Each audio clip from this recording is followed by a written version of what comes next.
and have not been attached to anyone in Martha's case means that she has not only lost a family member, a brother, a loving relationship, but she has also lost security.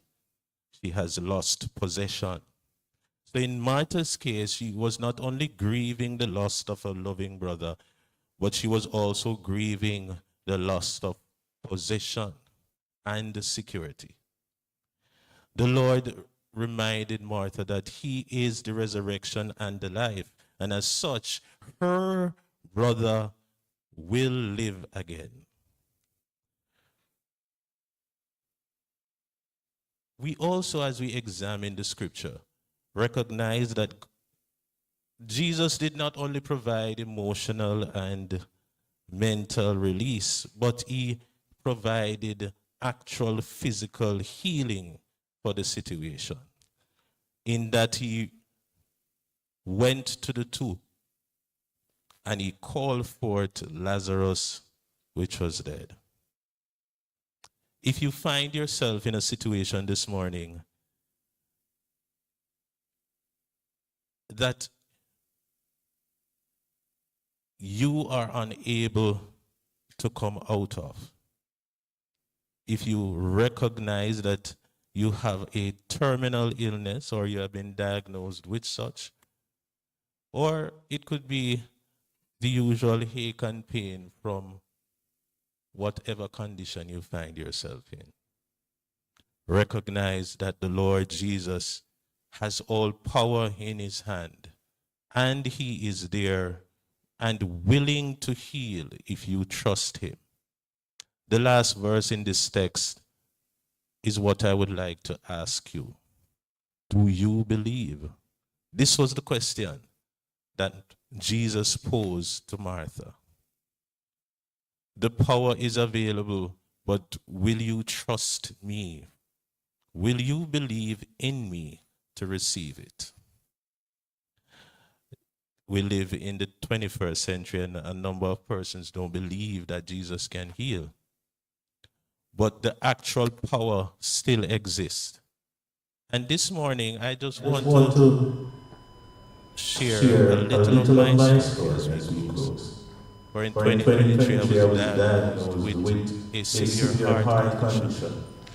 And because of the severity of the condition, I was walking around with 2 tablets in my pocket every day.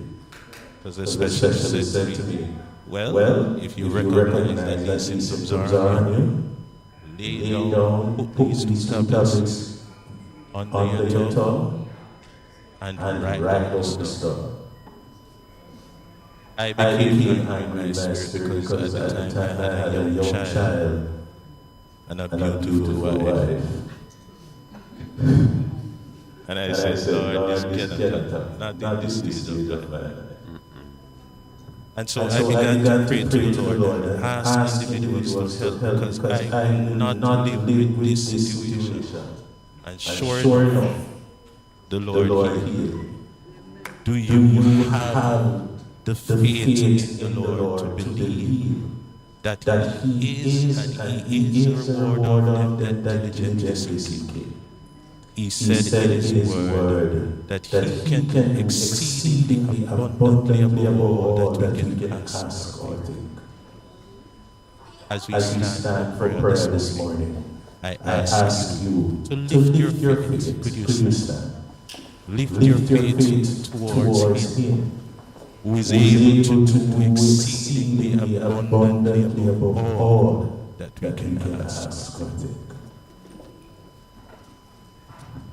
Let us pray. Our heavenly sports gracious Father, for our thankful for new grace, new mercy, beginning of this day. We ask that you have tasked us with the challenge of training young minds. You have tasked us with the challenge of ensuring that we have a bright future.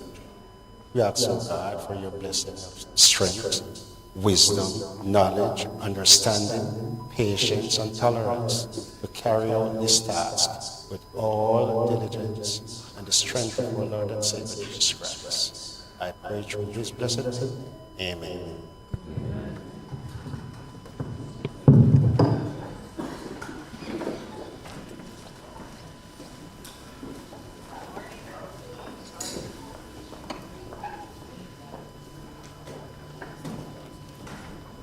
Thank you, GC Foster College, for that inspiring start to our day. We need that, and we need that kind of hope as we go through the day. It is day 3, the final day of what has turned out to be a very, very successful TCJ conference. Wouldn't you agree? All right, I'm sure you would have had your coffee, and I will have your attention. Now I want to welcome, I see the Dean of TCJ here. I'm just looking to see all other principals of the colleges. I'm sure they are here, but we want to welcome another day the Dean of TCJ, Dr. Garth Anderson, who was so sweet, right? And the team, and instrumental in, I mean, he is really phenomenal. He was a tower of strength to us in planning this very, very important conference. So now as we begin day 3, we are going to be having, the order of the day is that we'll start off today with our student forum under the theme, Future Ready, Equipped for the 21st Century Classroom. And we are going to be having panelists from all 8 colleges. So now, ladies and gentlemen, before we get into that, I just want to tell you a little bit more, and you will hear from our conference chair, perhaps at the end of this session, some of the details as to how we are going to be proceeding for the rest of the day. But I can tell you this, we're going to be having a very, very interesting, very exciting day. Today, we're not going to be having our regular giveaways at the end of our first session, because we have a very exciting closing program for you, and we are hoping that we will have the participation of all to the sessions. I want to encourage you to take in everything that you can, because the prizes will be great this morning. This afternoon, we have many giveaways. So what you're going to do for us, you're going to see if you can remember all that we had done from Wednesday. You're going to write them down, because our questions will be from, we began on Wednesday. So please, if you have your notes, please don't throw them away, because they will come in handy at the end of today. So we are running a little behind time. So our moderator for today, Mr. Curtis Wallace, he is a lecturer at St. Joseph Teachers College, and he will be here. He's here this morning to highlight our youngsters, our young teachers in training, to a very, very I'm expecting to be a very stimulating discussion on what it is to be future ready, equipped for the 21st century classroom. Sir, I'm going to be inviting you at this time to come to the platform. I'm going to be inviting all the panelists that are here from the various colleges. Are you ready? Are you ready?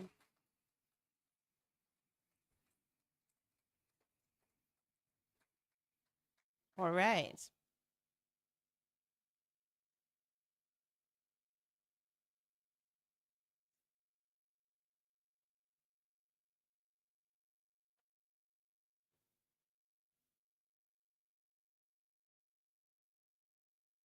So as they get ready for the forum, I'd like at this time to acknowledge our sponsors, EBSCO host, JTA Cooperative Credit Union, HNL, Tip Friendly Society, and Ultimate Touch. And of course, did I say EBSCO? Great. And JTA Cooperative Credit Union, and the JTA. We said Tip Friendly Society already, we did. And of course, other sponsors such as our gift I think we have First Heritage. They're not there. We have the 8 teachers' colleges. So we're getting ready.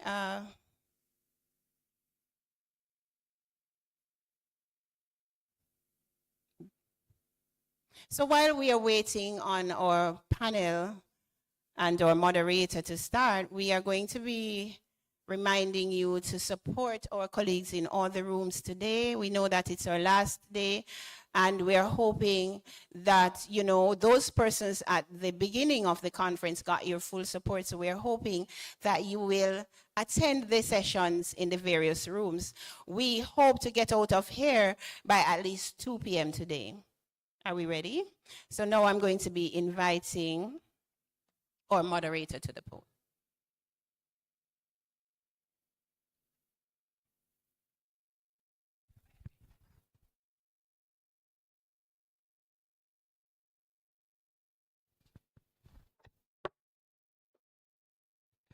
Good morning, everyone. And thank you very much, Mr. Russell, for starting us off. We have been, as you said this morning, we've been having a wonderful conference. And today we're having our student forum that really gives space to our students to share their views on the way forward in the classroom.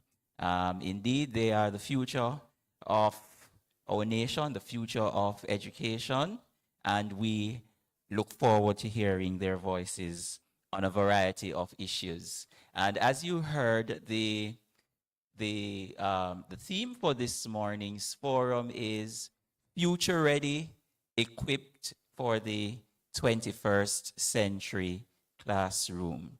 Now, I'm here to just give the students space and to guide the conversation and to also encourage you to participate in our conversation this morning. And I look forward to this hour that we'll spend together.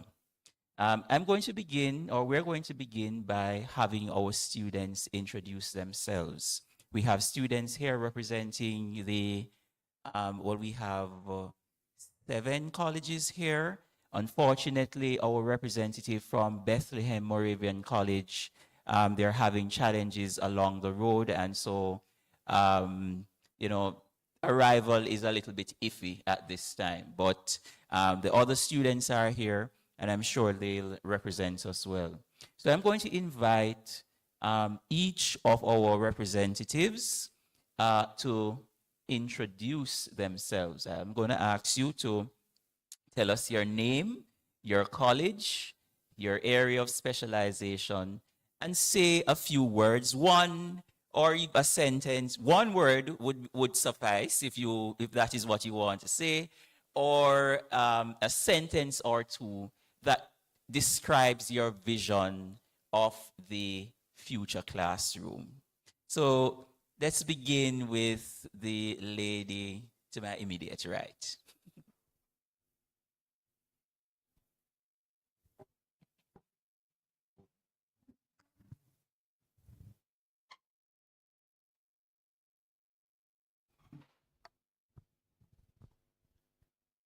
Good morning, everyone. I'm Ruth Ann Sanderson, a second year Bachelor of Education student at GC Foster College. I believe.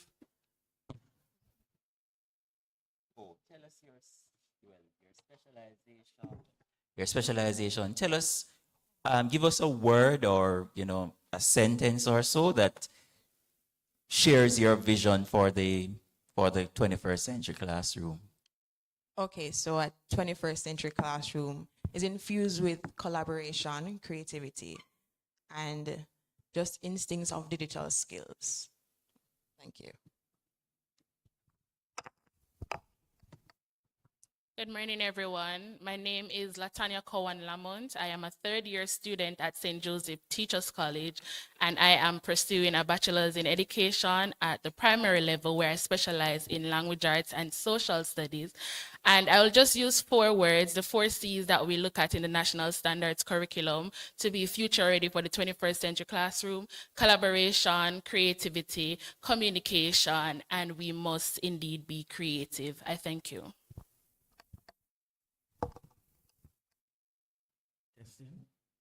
Good morning, everyone. The name is Donovan Hanson Jr., second-year student at the South Shore Teachers College, where I'm pursuing a bachelor's in education in primary education, specializing in language and social studies. Now, the 21st century classroom is one that is dynamic, one that it balances traditional methods of teaching with the more modern and futuristic methods that we have to now employ in our various classroom settings. So I'm hoping that as we go through this panel discussion, that we'll be able to honor some of the best practices and to give meaningful recommendations as we progress as teachers. Thank you. Good morning, everyone. My name is John Weathers. I'm a student at Church Teachers College, Mandeville. I'm pursuing a bachelor's in secondary social studies and English language currently. So my idea of a 21st century classroom is one that is filled with vision and innovation. And I stress on vision and innovation because those are the 2 terms that I see myself being guided by. Seeing innovation, seeing teachers who have vision, and also passing on those 2 traits to our students. Thank you. Good morning, everyone. I am Gavin Gordon from the Money College, a multidisciplinary institution. I am pursuing a bachelor's degree in primary education, specializing in math and science. And my vision for the classroom or education in general is an environment where students are empowered to take ownership of their learning, where they feel inspired to want to learn and they affix high value towards this education that they receive. Thank you.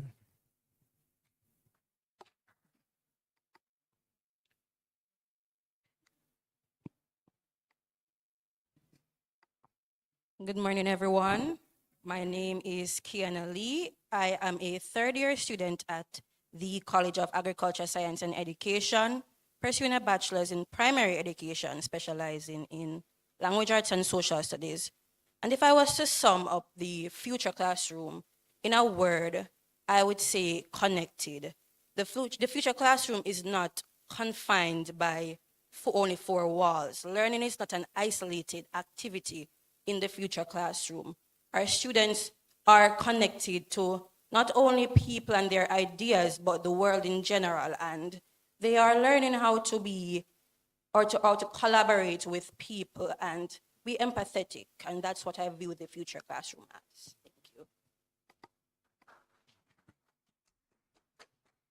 Good morning, everyone. My name is Ariel Kelligan from the Shore Teachers College, where I specialize in mathematics at the secondary level.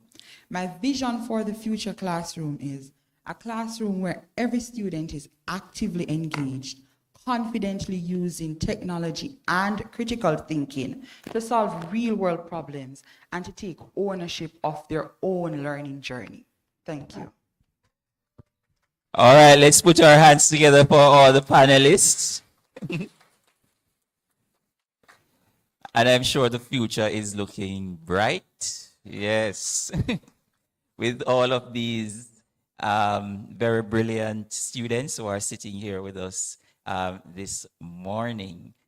We heard from them about, wanting to see a future that is, filled with creativity and innovation, the use of technology, and a host of other adjectives were used a while ago. So I want to ask the panelists, the first question I would really want to ask you is, how well do you think our colleges are preparing you for that kind of future? And I would want some responses from, I started on this end, so I'm going to go to the other end, to the last speaker, and the lady beside her, that's Ariel and Kiana, right? And Kiana, I'm going to start with you too in terms of answering that question. So, how can Jamaica's teacher education programs better prepare us future teachers for this classroom? My first thing is include more practicum experiences with real world exposure. My fellow colleagues, we are fully aware that we have different intervals where we would meet the students, practicum 1, 2, 3, and 4. But teacher training institutions are built on rote learning. So we have the theory, but once we are exposed to the students in the classroom, it's a whole different ball game, and we can attest to that, right? So I think more exposure in terms of practice would facilitate that. All right, thank you very much, Ariel. I do agree with her. I have to say that though our schools are doing their best to prepare us for the future classroom, challenges still persist. I mean, when we look at the future classroom, when we look at today's classroom, for example, there are diverse student needs that our schools are not addressing. When you look at disability, I don't think we're getting enough training as it relates to learning disabilities. We're faced with students with autism, ADHD, and we are not exposed enough to those students. We're not exposed to online learning.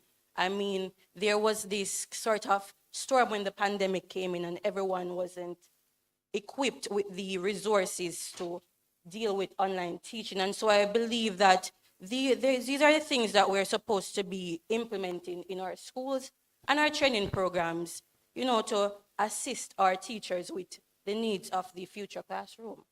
All right, so we're hearing from you that you think that there's too much rote learning that's taking place. You want some more authentic experiences. Do any of our other panelists want to chime in on what we heard from the two speakers, the two ladies? Yes, go ahead.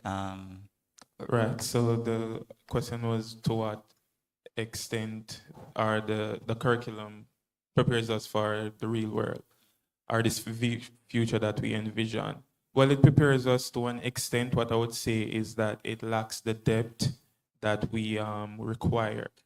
We are introduced to these special education courses, I think probably about 3 of them, but it's just the basics, getting the introductory, knowing how to, but it's not the depth. We do not get the depth, and I believe that they can do more in this regard, providing more depth, exploration of certain factors and the differentiation. And even though we're on the buzz with incorporating technology in our education, we do not do it in depth. It's just on the top, doing a PowerPoint, using AI to generate some slides, or that is just the basics. We do not go in depth, and I believe the curriculum can provide more in that aspect.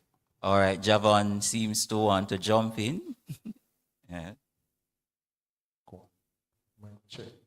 All right. So 3 of my colleagues stated the same thing that I was just about to say, but I'm going to give more emphasis on what they are saying, because in all honesty, and you touched the point, you stated, you mentioned special education, and I think that that's one of the areas that you need to prep us for, but we're not getting the adequate preparation in order to go out to students, because by just giving us the bare minimum or the scratch of the surface, we're not getting what we really need to know in order to go out to face these students, because trust me, they're coming with a lot of problems. But look at it. We're just getting the introduction to special education. So when students come to us with different, I remember on my TP journey, I had a student and I said to her, it's time to do, it's work time. She looked at me. I was like, it's work time. She started doing this. So I was there, like, I didn't know what to do because the school that I was, it wasn't a school for special students, but she was mixed in a classroom with students who were performing way above where she was. So it is not only that the system is failing us as it relates to having these students. You cannot mix students with these critical special education needs with students who are more advanced. So Javon, what do you think can the colleges do to prepare you or for those kinds of situations? Right. Yes. For special education students, the specialists, they focus more on what to experience in the special education classroom. But truth and reality is, they're not the only ones having to deal with students who, for example, autistic students who are fully on the spectrum. We're getting them in our classrooms too. So that means you need to the introduction to special education will not work alone. We need more. We need to go in depth as it relates to dealing with special education students. All right. Thank you very much, Javon. I want to go on to talk about another issue, but the last comment on this one. Yes. If I may, Yeah. it's rather interesting because many times we focus on what needs to be done and we tend not to look at there's a parallel that exists, right? Where society, maybe 50 years ago, the transition from a certain type of classroom to a now mixed classroom, it was not really happening at a certain pace. Now we find that the transition is happening way more frequently. And I think that the colleges, what we need to do, we need to ensure that we are equipping ourselves to match the pace that the transition is taking place. While we do recognize that a transition is happening, I think that we're a bit slow. So you find that the transition is happening at a much quicker pace and we are seemingly behind. I think that's the real issue. Right. So you seem to be saying that there's a bit of conservatism in our institutions. We are slow to adapt to change and so on. And that takes me to the other issue about the integration of technology in the classroom. And of course, the big issue now is the matter of AI and the use of AI in the classroom. So I want to ask, starting with the ladies on this side, how do you think that we can integrate technology more in the classroom to improve the product that we have? All right, thank you for the question, Mr. Speaker. So before I respond, since you made mention of the AI, let me speak on that first. In my personal view, I know that we tend to clamp down in our schools or colleges on the use of AI. But using the AI, if we're saying that we're going with the 21st century and keeping up with the pace, keeping up with the times, incorporating it in the school should not be taboo, or it should be something that we clearly put an X on right throughout. What I would recommend or encourage, though, is that you encourage our students to use it ethically. Incorporating technology in the schools now is vital, very much important, because that's the way the world is going. If you want to make a phone call, technology. You're giving students the assignment using Google Classroom. So I think more of our activities can be incorporated using the technology, but in an ethical way. For example, we speak on differentiated learning for our activities. Not all our activities need to be pen and paper. Some of it teachers can include maybe like a Kahoot game to bring across the same assessment or even teach the lessons. So I would say encourage the students to use the technology. As teachers, we need to incorporate it. And we need to remember that technology is not only high-tech, because we have mid-tech, we have low-tech. So we can look on technology along those lines and also incorporate it in our classrooms. All right. Thanks, Latanya. Ruthann? All right, so let me just mention that I recently found out that only 10%, well, most of the courseworks, that only 10% of AI can be used in our courseworks.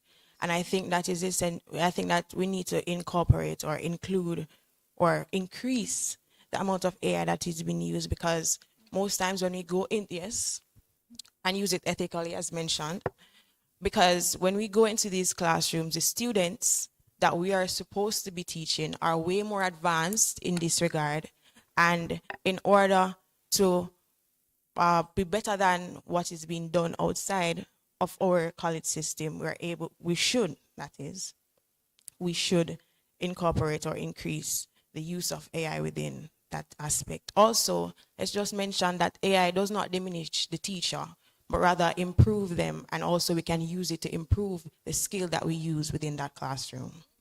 Right, because one of my follow-up questions was going to be like, how do you think this increased use of AI would affect, creativity and, or the integrity of the work of the teacher? I don't know if one of the other panelists would, want to take that on. Well, I mean, as teachers, we are familiar with the term modeling. And it is imperative, and the onus is really on us to ensure that we model the use of technology in our classroom. So, yes, with everything, there may be certain for and against, so to speak. But the onus is on us. We would be, I guess you can say, we are the established minds. We are the ones that are respected. Our opinions are most valued when it comes on to. So if we are able to model it in a particular way, then students should not deviate from what is being modeled. And of course, we learn classroom management, among other things. If there is a deviation, then there are measures in place that can adequately deal with it. But I don't think we should necessarily fixate on potential issues and allow it to warp our sort of vision in actually integrating the technology in the classroom, because it is very, very beneficial. So we shouldn't be deterred by the potential challenges that might, Yes, you wanted to say something, Latanya? So you made mention about it limiting the creativity. I don't think it will limit their creativity, because even as teachers, if we're going to be real, honest, and practical, we use the AIs to probably help us with our activities. So if our students, or we encourage our students to use it, find them if, let's say, for example, they're doing a topic in math and they find something on a relay race to teach the content, what we can encourage them to do is to add their own little twist to it. So they'll get creative ideas from the AIs, and what we as teachers can encourage them to do is add their own touch to it, then thus speaking on the integrity aspect of it. But they use it to set the foundation, set the base, get the ideas, and they can build on it. So I don't think it will limit their creativity, more open the doors or expand their horizons to more options that they can choose from. All right, thank you very much for that. You want to... Yes. Let me deviate a little from the AI. I think this is a discussion that we all have, whether in our classrooms. We talk about integrating technology within the classrooms, but oftentimes once we hear technology, we automatically think about a projector, a smart board, a laptop, AI. Yes. Technology is not only that. Technology is a speaker. As simple as a speaker is. And because of that, we often forget that, oh, yes, we want to use technology, but do we stop to think about, are these resources available to every classroom? It is not. And as such, as teachers, we ought to think beyond laptops, think beyond a projector, think beyond a smart board, get ways to get your classroom moving, have a musical ball. That is still differentiating within instruction. You're still having all students involved. It is still technology, and they are learning, and that is the important thing. So then I'm hearing from you that the future teacher, needs to be creative, and use various types of technology in the classroom. Last comment on this point. You know what our problem is as teachers going into the classroom? We lack vision. Yeah. We lack vision. Because We're waiting on someone to tell us what to do. Without someone telling us what to do, we won't take initiative. And that's the problem that we're having. As teachers going out, as young teachers going out, what we need to bring to the table is something new, something that no one has seen before. We need to be creative. We need to have vision. I'm tired of seeing new teachers going into the classroom and blending with teachers who have been there for 20, 30 years. We are new teachers going into the classroom, and we have to be innovative. We have to have vision. And that's all I'm going to say on that. All right. Thank you very much for that. And I want to use this opportunity now to welcome our student from Bethlehem who made it safely. And, want to switch the conversation now to another matter, because we talk so much about technology and math and science and so on. There is a view that with all of this thrust towards the integration of technology, that other areas, the humanities, the music, the social studies, the cultural aspect of things get left behind. What role do you see for the arts and the humanities in the future classroom? I'm going to start with our guest, our panelists from Bethlehem, and who hasn't taken a major question yet, and then and the gentleman from Monique. Well, I believe that with the integration of the humanities and arts, it help boost like emotional intelligence and working together. So with us teachers having integrate a combination of all those within our skill set, we can better share and relate with our students, and also if we can link our concepts to real life situations, students will be better grasped. So you seem to be saying that with the humanistic or the human component of it, then we would have a situation where persons would use the technology, well, more ethically. And I think I missed something that you said. Yeah. When you mention arts and so forth, say for example, I'm doing a math topic, right? And I realize that my students like music. If I can put together the math concept in the lyrics, the students will be able to sing that song and remember it way easier than just pen and paper. So it's a means through which you can get the students to learn more about the math and the science. All right, let us hear from the student from Monique. Can you summarize the question one more time for me? I'm saying, what's the role of the humanities, like history? What about music and art in the classroom? Because we are so caught up sometimes with the thrust towards integrating technology that we forget about these areas. Yes. All right, so these areas that you highlighted are the creative parts of the education system. And when we incorporate these in our education and our pedagogy, it boosts students' engagement. It makes them want to come to class. It makes them relate more to stuff, because not everybody is mathematically gifted or scientifically gifted. Some persons strive with language, the arts, the humanities. And when we embrace these in our teaching, it helps the students to be better learners, improve their academic success, and even boost their confidence in some cases. What do you think is the future of careers in some of those areas? I saw there's a gentleman with the mic. What do you... Well, before I even look at the future of careers, there are 2 points that I really want us not to ignore. One, when we talk about integrating technology, it's not that we're saying technology is going to ultimately wipe out traditional methods. What we suggest is integration.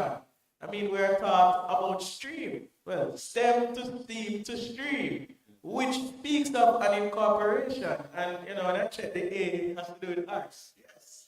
So, I mean, it's not that there's this push to remove it altogether. What we really want is the integration.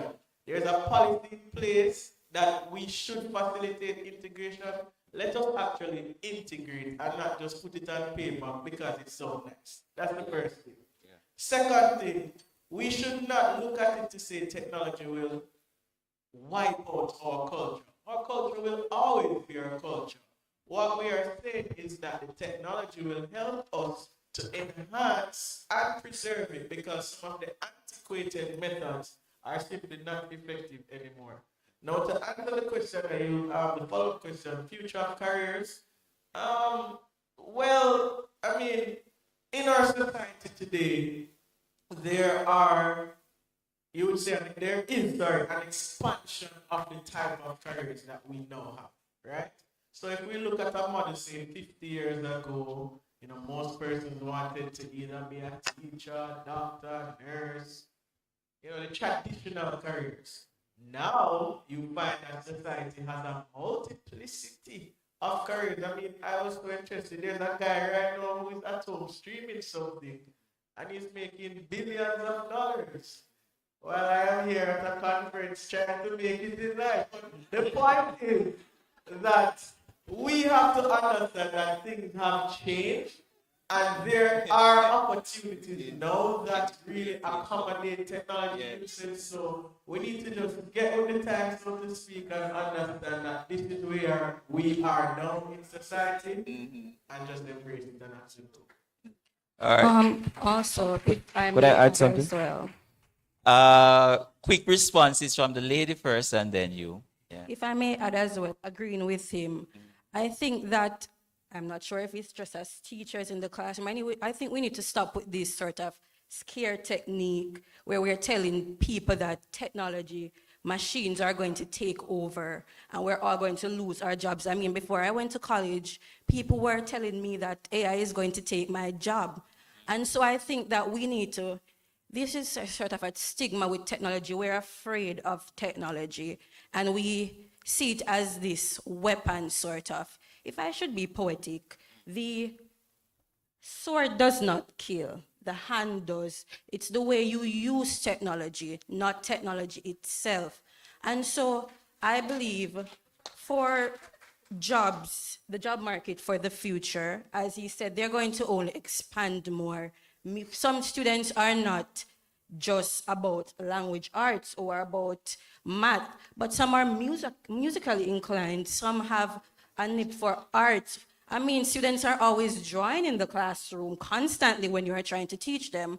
And so I think that the job market for the future, it will only expand, but I do believe we need to stop this stigmatization and scare technique as it relates to technology. So we shouldn't be afraid of the future and technology. We should be embracing it, integrating it more in the classroom. Last response on this point. All right. So if there's, say, a fear of technology taking over, right? Yes. We can bring back the point, bring back civics back into the school system, right?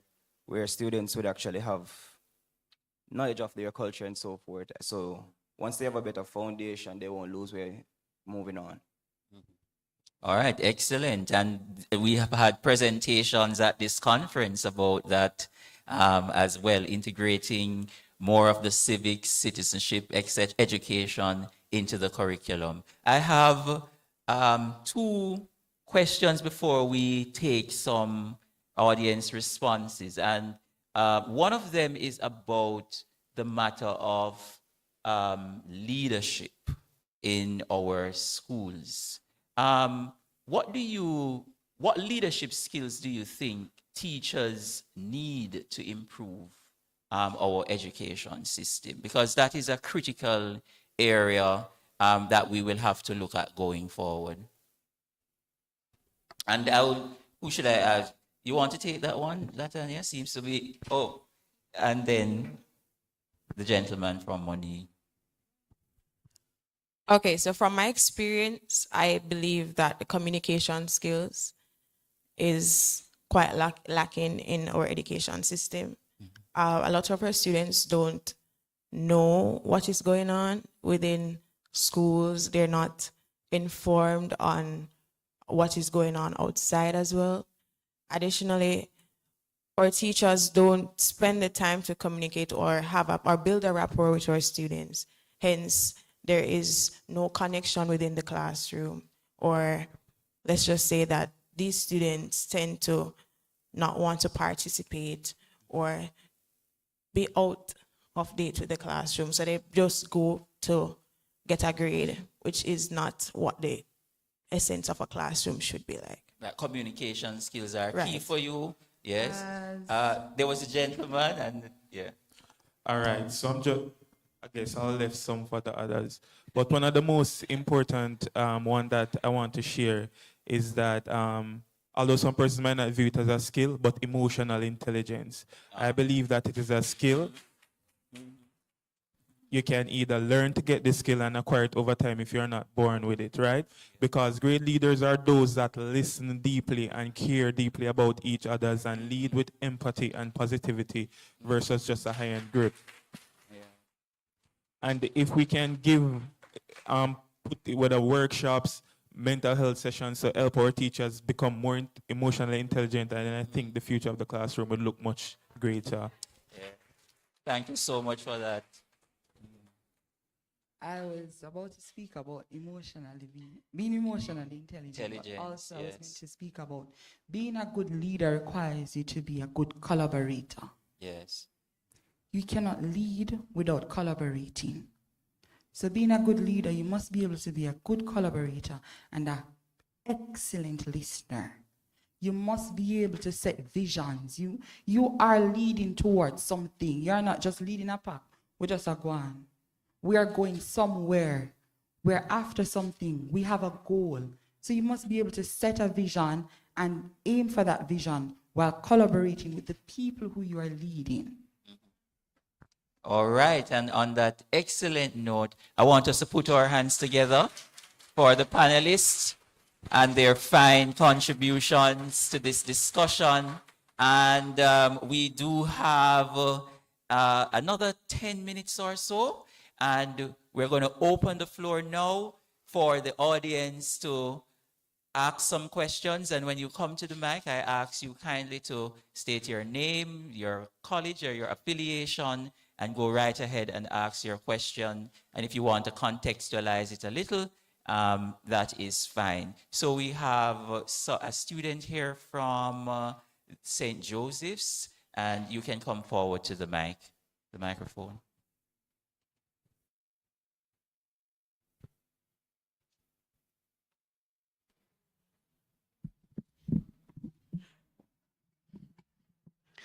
Good morning, everyone. My name is Natoya Williams Stewart, and I am from St. Joseph's Teachers College. All right, so earlier on when the discussion had started, Mr. Church, Teachers College, had mentioned something about a student with a special need in a classroom. Now, to contextualize, I am a mother of a student or a child with special needs. He is autistic. And I am a firm believer that if I place my child in a school with only children who have special needs, I will limit him. I do send him to a school with typically developing children, and he has surpassed even my expectations. So, since the colleges and the teachers' colleges of Jamaica have similar curriculum, we learn about being lifelong learners and finding means to address the issues, being problem solvers to address the issues in our classroom. We also learn from special needs in education.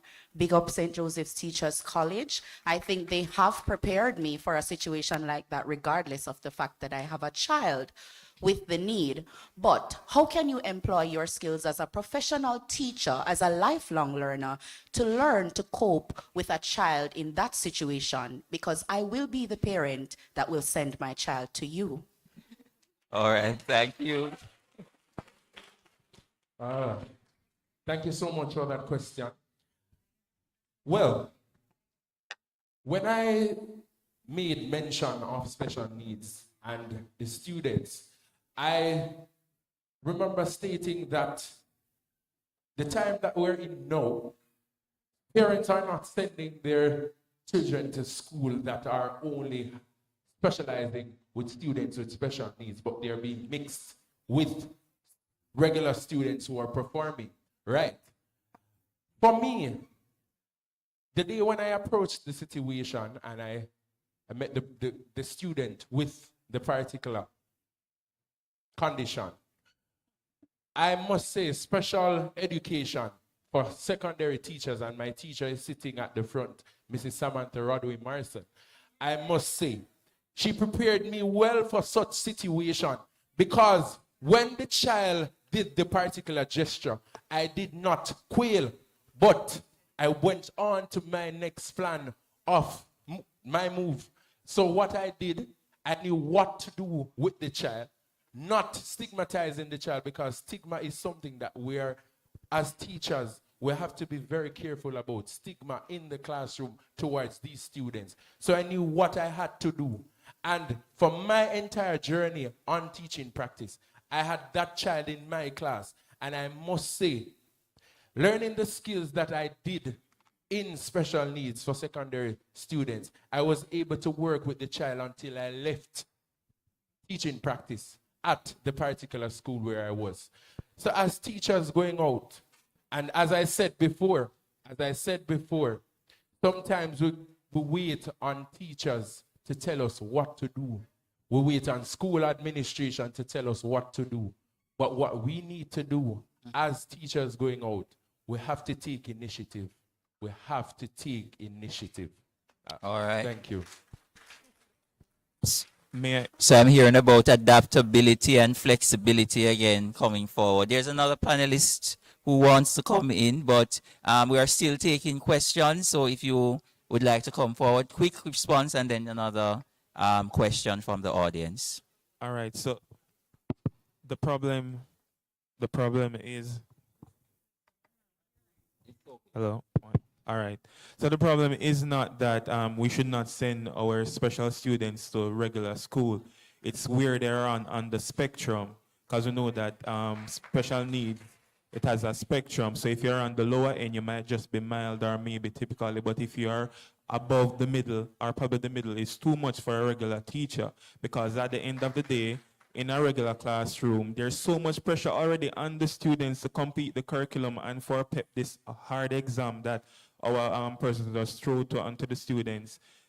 And the teacher now has to deal with the students, whether if he's autistic or he has an emotional behavioral problem continuously disrupting the students. Because on my year 3 teaching practice, I had a student that he wasn't diagnosed because his parents were afraid for some reason, so he's not diagnosed. They stopped him from school, then they started sending him back to school, and they just sent him to do PEP and whatever.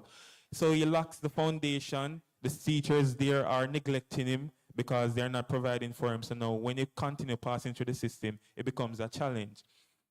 But the students know I believe that he had an emotional behavioral disorder based on how he acts, and probably a processing disorder. Yes. I was not prepared enough to deal with that, but I know that I have to just speak to him calmly, coerce him, although, we're not supposed to coerce anybody, but you have to coerce him to calm down. And then I told him to speak only to me and not to the students. I learned all of this in the special need education courses, but not everyone is prepared or emotionally intelligent enough to deal with the situation, and the teachers just ignore it. So if your child is on the upper end of the spectrum, I would recommend that you send them to a special needs schools, because they will be neglected in the system. Okay, so you're saying apart from the adaptability of the teacher, that the system also needs to create a space to provide adequate support to these students. Final thing. Final. I must agree with my colleague 30 seconds. Monique. Fellow colleague who asked the question, take yourself out of the space of being mommy, being the teacher in that classroom, a class with 40 students, and you have a high-end student who is disruptive, and you have a 40-minute session, and that student keeps going and going. 39 other students are left behind. What happens with them? So you're saying... I'm not saying, no, don't send he or she to a regular school, but as he said before, you have to think about where he or she falls on the spectrum. The classroom is not only about that special child in the classroom. There are 39 other students in that classroom who needs to learn. So then multiple approaches are needed to address, depending on the situation. All right, we have 5 minutes. Let's take another question from the audience. And you're next. You can come right around. Come closer to the microphone. Go ahead, sir. Good day, everyone. Lovely panel discussion. So you mentioned the use of AI and utilizing it more in the classroom. But from my experience and what I've observed from Church Teachers College, by the way, what I've observed at college is that most of the students are quite lazy. What they do is copy and paste, and sometimes what I've read is that they copy and paste directly from ChatGPT without even editing it. So you see, here's a essay from a college student, blah, blah, blah. So my question is, and I've also realized that for one particular assignment, I was feeling lazy, so I just ChatGPT it. And then I realized that my writing was, the quality of my work was decreasing, so I stopped using it for those things. So my question is, how can students, along with colleges, go about creating an ethical framework for the use of AI while retaining that element of human creativity? So you're asking how the students And the can college. create, and the college can create a framework for ethical use. I know the colleges have a framework. Well, someone wants to take that question.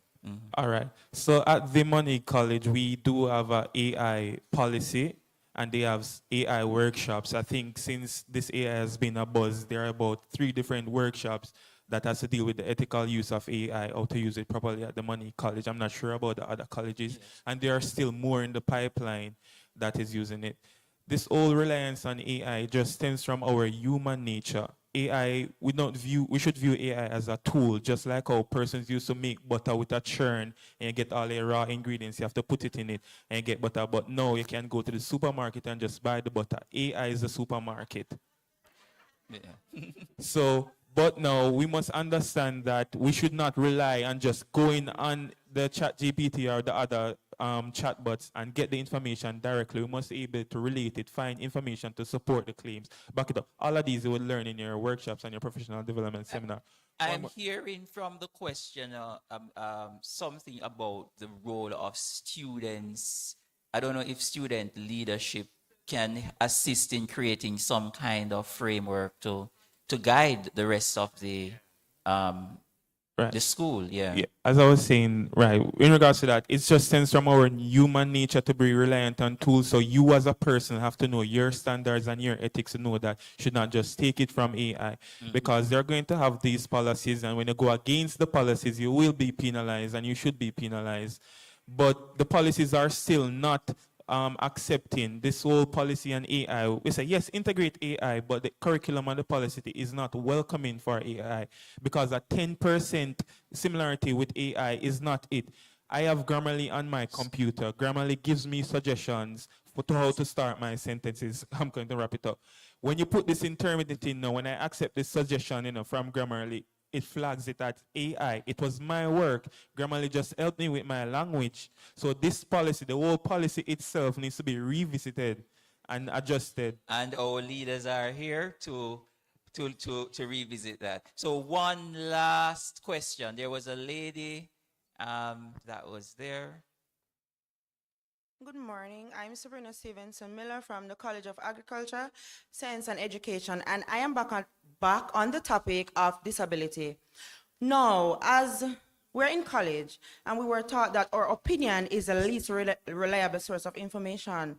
So when you say that you don't think that students with disability should be mixed with regular students, first of all, you're putting the students in a box, because we know that students with disabilities are able to learn in an inclusive classroom. And we know that government are trying to introduce us to inclusive classroom. So when you say that you don't think that students with disability should be mixed with normal students, I would like some clarifications on that. Okay. All right. Thank you. Yeah, there was a question. Yes. So I think we're not 1 minute. where this was coming from. the child that was made mention to was a child that was non-verbal, autistic and non-verbal, placed in a classroom where students were active, talking, running up and down, and all the works. My question to you is, if a child that is non-verbal is mixed with a class with 30 odd students who are getting what the teacher is saying, doing the work, etc., how do you think that that student would perform in a non-verbal, not understanding what you're saying? You're giving an instruction, and the only thing the child is doing is shaking. How can that child learn in an environment that is moving at a rapid pace? It is the same thing that my colleague mentioned. We're talking about not every child, but we're looking at the spectrum. All right, so we're seeing. Comes into play in special needs. I have to wrap. Learn about Last accommodations statement. and modifications. So this is where modification of the curriculum comes into play. But I think you got it wrong. We did not say that they are not supposed to be a part of the classroom. We're simply saying you have to take into consideration where these students fall on the spectrum and the rooms that they are a part of. All right, thank you very much. Thank you very much. That's the last comment that we can accommodate. I know it's a bit controversial, and I'm sure that you can continue the conversation outside of this space. Ladies and gentlemen, we want to thank our students for their contributions. Thank you, audience, and thanks, TCJ, for giving us this forum. Let's put our hands together for the panelists.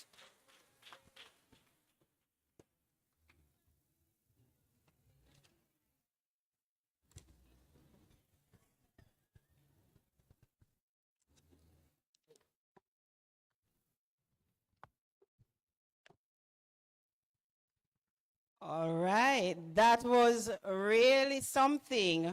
So we were seeing, so thank you again, sir, and thank you. Okay, some order, please. We're ready.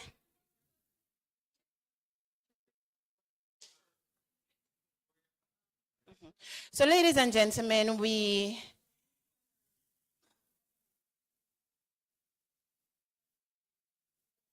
so we'll be giving them their certificates, and thank you so much for such a very invigorating, thought-provoking discussion.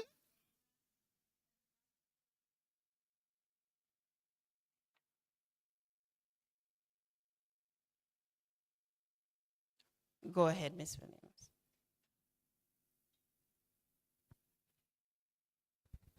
Okay, so we're going to acknowledge our students with these certificates. The first person is Mr. Rayon Hensley.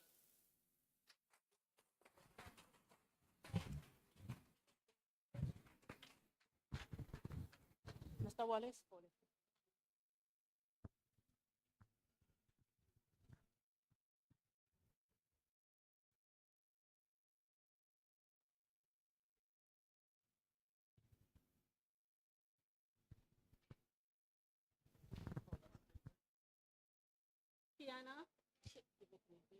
Kiana Lee.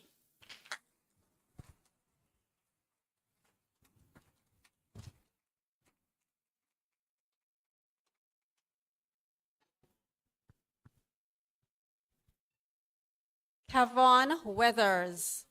Javon Weathers.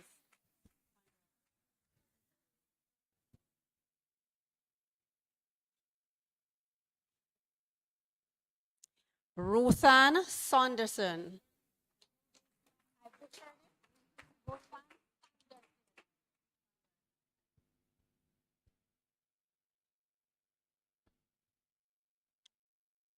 Gavin Gordon.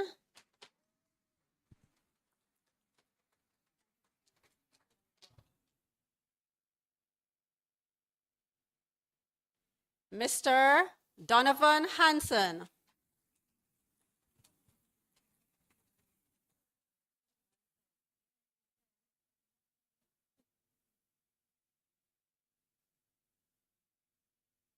Next, we have Ariel Gelligan. Peligan.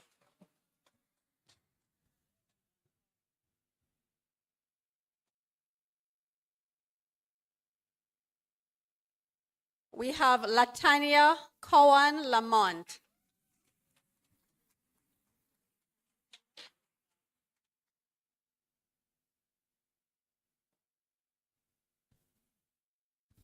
Last but no means least, our moderator, Mr. Curtis Wallace.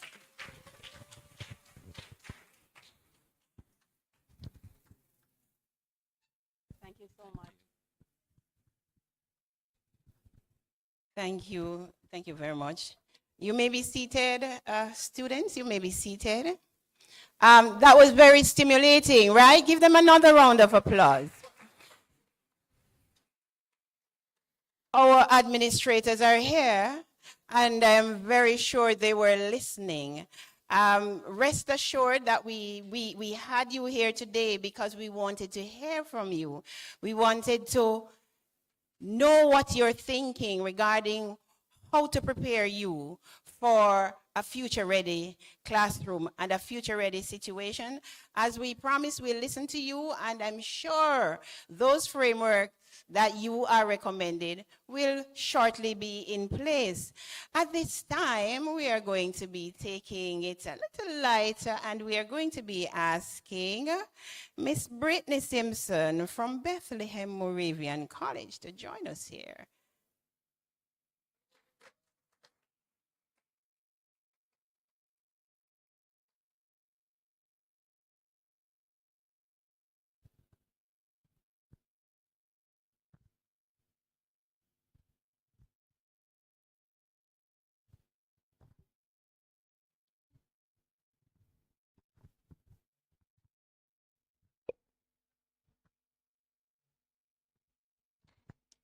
Good morning, everyone.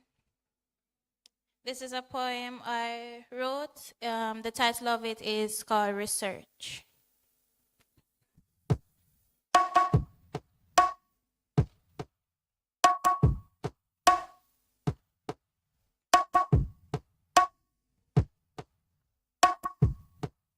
Research at the quest we are flowing at the knowledge we are steadily aflow. Yeah, research at the quest we are flowing at the knowledge we are steadily aflow.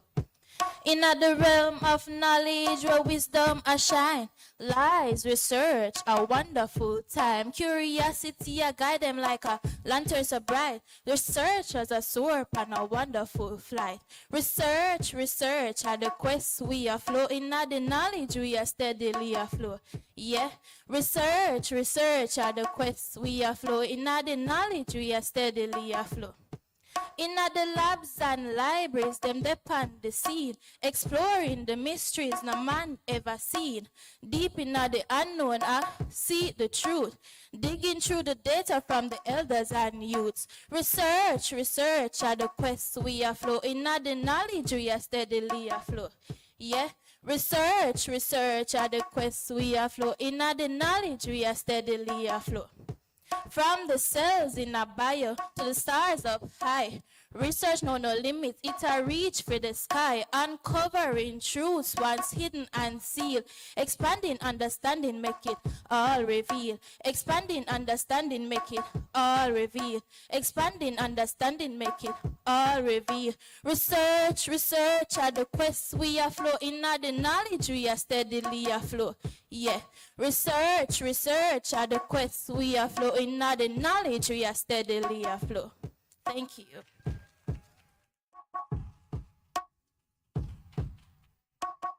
Thank you. Research, and that caps up why we are here today. You have seen the variety of research papers that we have.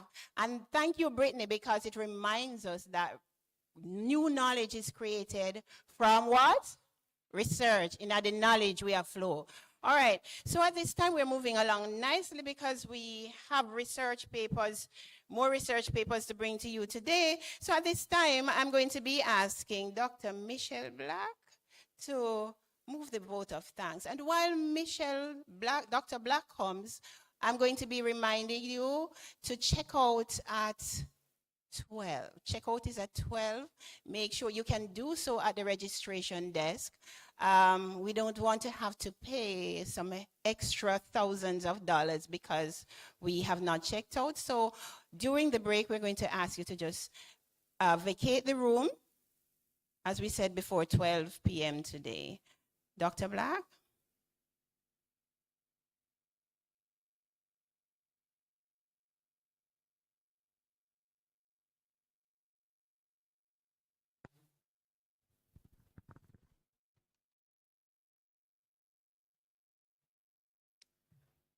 Thank you. Just one quick announcement before I do the vote of thanks. Our upcoming concurrent sessions will be held in rooms 3 and 4, and the session Best Practices for Using Digital Tools, Artificial Intelligence, AI, and Online Platforms in Education, I believe that will be in room 4. What a lovely and lively discussion we had with our students. I was so thrilled by the lovely discussion. It got so hot at the end too, you know, as we're about to close, you know, the discussion got so lively. I'm so happy that we included our students in our TCJ conference. Let's give them another round of applause. What is a research conference without our students? They are a lovely and wonderful addition, and we fully enjoyed the student forum.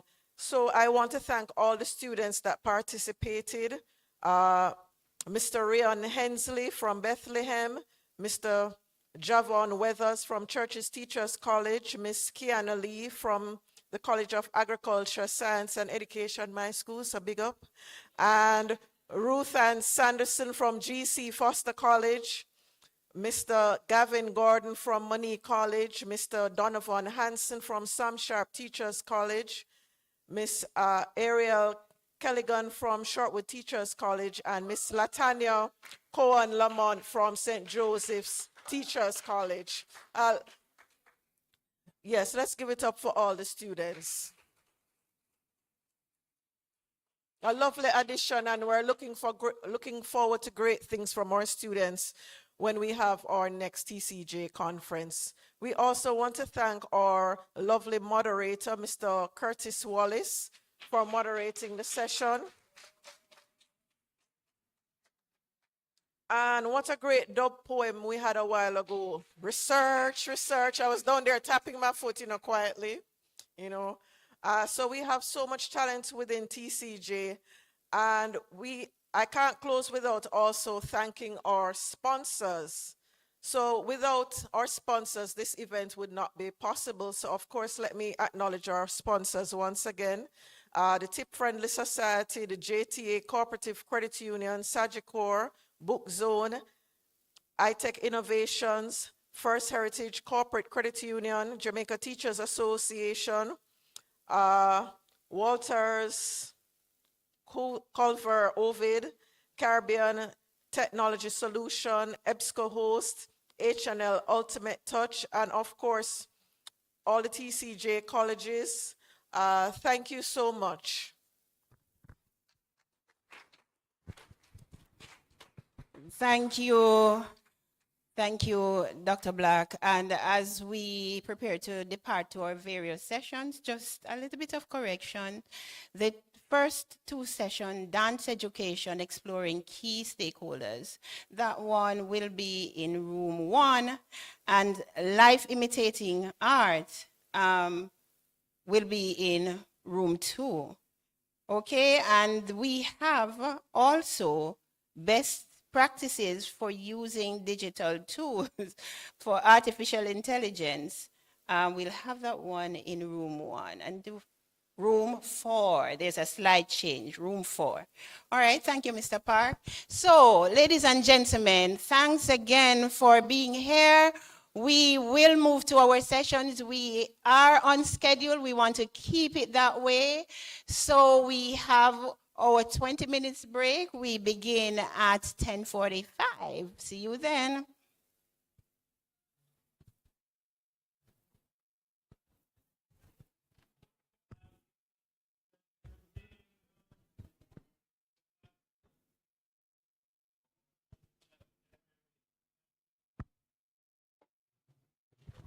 Mr. Park, can I have a word with you, please? The hotel is encouraging us not to touch, not to move the partitions ourselves. We don't want to damage. There's a system to it, so they'll be doing that, sir.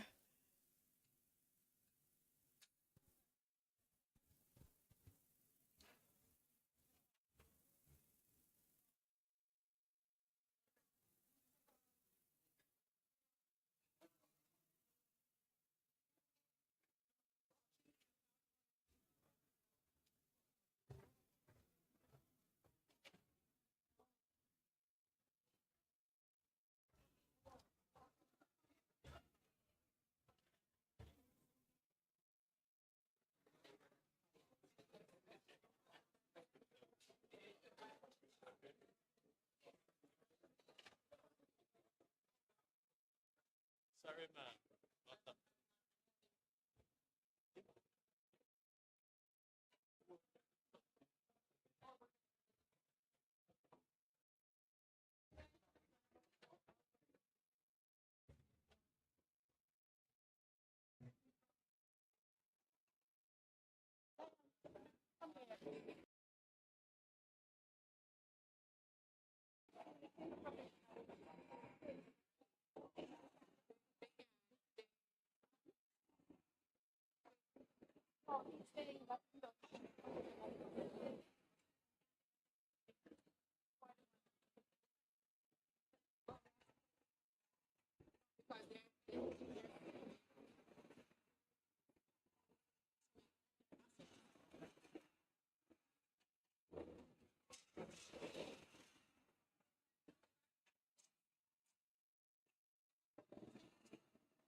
Two, audio check, 2, 3, 2, 1, 2.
Two, two.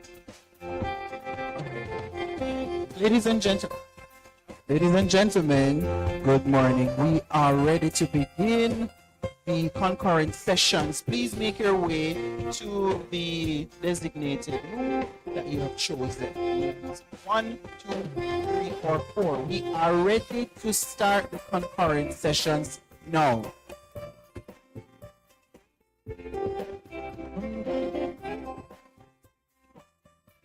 Ladies and gentlemen, good morning. We are ready to start the concurrent sessions. Please make your way to the concurrent session rooms so we can begin the concurrent sessions. Thank you.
All right, good morning, everyone. Good morning. I hope we're all doing well despite the inclement weather we're having outside. We are all warm and cozy on the inside, and we are going to start our very first session. All right, so we have a very interesting presentation lined up by Mrs. Renee Kimberly Walters, and she's from the G.C. Foster College of Physical Education and Sport. I'm going to read her biography, and I want you to listen keenly to this young lady's educational background. So Renee Kimberly Walters is a dynamic and passionate educator with over a decade of experience in the fields of dance and special education. With a deep commitment to fostering creativity, critical thinking, and higher order learning, Renee has dedicated her career to helping students develop their full potential. She's currently a lecturer at the G.C. Foster College of Physical Education and Sports, where she facilitates courses such as movement, education, dance aerobics, special needs, and the history and development of physical education. Renee holds a Master's of Education degree in special education at from the Micro University College. She's particularly interested in working with individuals with special needs, incorporating her dance and physical education background to promote holistic development. Ladies and gentlemen, please put your hands together for our wonderful speaker this morning, Mrs. Walters. Thank you so much.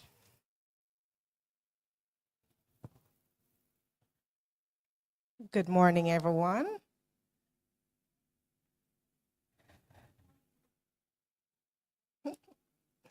Okay, so this morning I will be presenting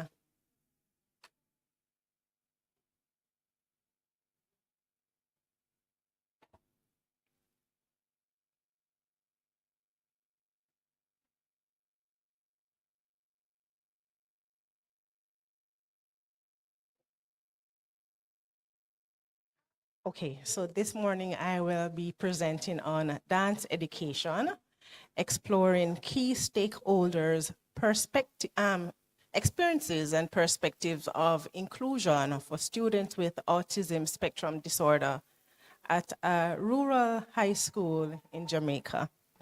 I hope you enjoy my presentation.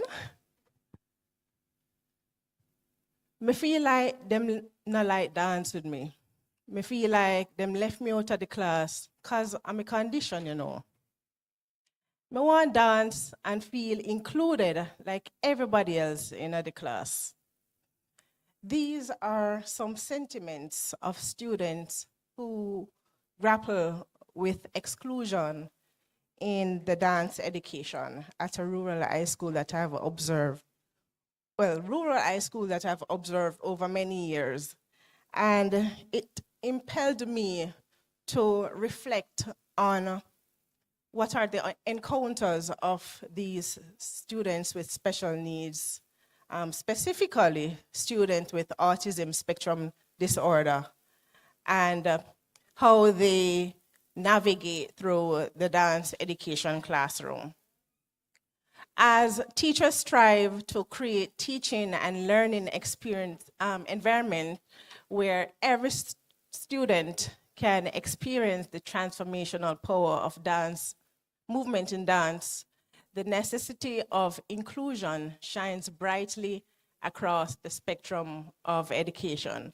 In many countries, governments have recognized the importance of the principles and enacted legislation to ensure that every child, regardless of ability, has access to quality education. Enacted in 1975 in the United States, one landmark that made significant impact on students with special need was the Public Law 94-142, which was known as the Education for All Handicapped Children Act. It is now renamed as the Individual with Disabilities Act, And what this act does, it guarantees qualified persons who are disabilities to gain access to education, employment. Next, please. So in Jamaica, we also have our Disability Act, and our Disability Act was enacted in October 30, 2014, and implemented in February 14, 2022. And the purpose of this act was to protect the rights of individuals with disabilities so that they can gain access to education, employment, healthcare, and so on. And this act reflects Jamaica's dedication to inclusivity and accessibility for all, regardless of their ability. Next, please. So before I continue with my presentation, some of you may not know the characteristics of students with autism. So students with autism, the individuals face challenges with communication, social interaction, and repetitive behavior by American Psychiatric Association 2023. And so some of these students, they are nonverbal. Some of them are not able to have a conversation. They avoid eye contact. They also like a steady pathway. They do not like to repeat things over and over. No, they do actually, sorry. I'm a bit nervous, right? So they do like to repeat. They also may struggle with expression, right? They also struggle with sensory processing. So some of them do not like loud music. Some of them don't mind the loud music. Also, they do not like lights and so forth. So as I said, they have challenges with navigating and also relating to individuals. Some of them do not like to be touched. And with dance, it's about expressing yourself. And as in the dance classroom, it's about expressing yourself. Teacher has to touch, the students have to touch each other, and they find these very difficult. So dance education, Cassin and J. Kiresbaum, 2020, conceptualized dance education as a comprehensive process that involves not only learning through dance, but creating and appreciating dance as a medium of expression and communication. Brinston and Ramskinson, 2018, also defined it as a systematic teaching and learning of dance as an art form, encompassing various styles, traditions, and cultural expressions. Benchital 2023 also cites Laban's core elements of dance as body, action, space, time, and energy. Now, in the dance classroom, these students go through exploring these dance elements and having to deal with their sensory issues, their behavioral challenges. They also find it very hard to navigate through the dance education classroom. So over many years, just observing different classrooms and having dance as my background, growing up seeing students at JCDC festivals, doing different presentations, you do not normally see students with special needs. And I always wonder to myself, why are they not there? You know, what's happening?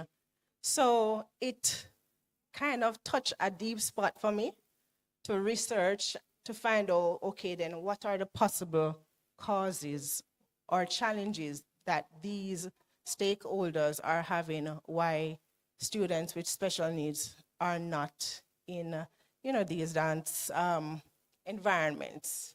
And so the purpose of this study was to investigate and understand the experiences and perspective of key stakeholders, which are the dance teachers, parents, and students with autism, in creating an inclusive learning environment for students with autism spectrum disorder. Now, the significance of study was very vital because there is limited research done in Jamaica and the Caribbean in regards to dance education, especially with students with autism and special needs on a whole. And so, in our Jamaican system, DeGrasse Johnson 2024 also stated that dance is undervalued in our Jamaican education system. And I would not just say dance alone, but the arts in general, right? It's not a core study, so it's pretty much on the back burner, right? I was happy to hear the panelists this morning speaking about the arts in the program and how we can incorporate it more. And it does, you can go back, please. It does bring, hope in our classroom, our art classroom. Not consistently integrated in school curriculum. So yes, it is there, yes, but are we integrating it more? So there is a need for inclusive dance education. Record 2023 also states that many primary school teachers lack training in dance education. Now, some of these primary school teachers, they do not most of them do not have training in dance education.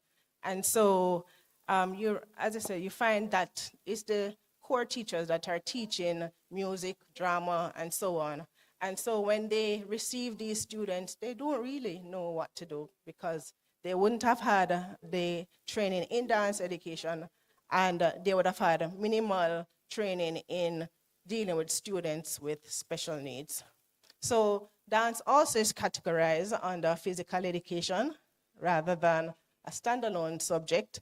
So also, which is another reason why there's not much niche or drive for dance on a whole as a subject. Yes, next please. So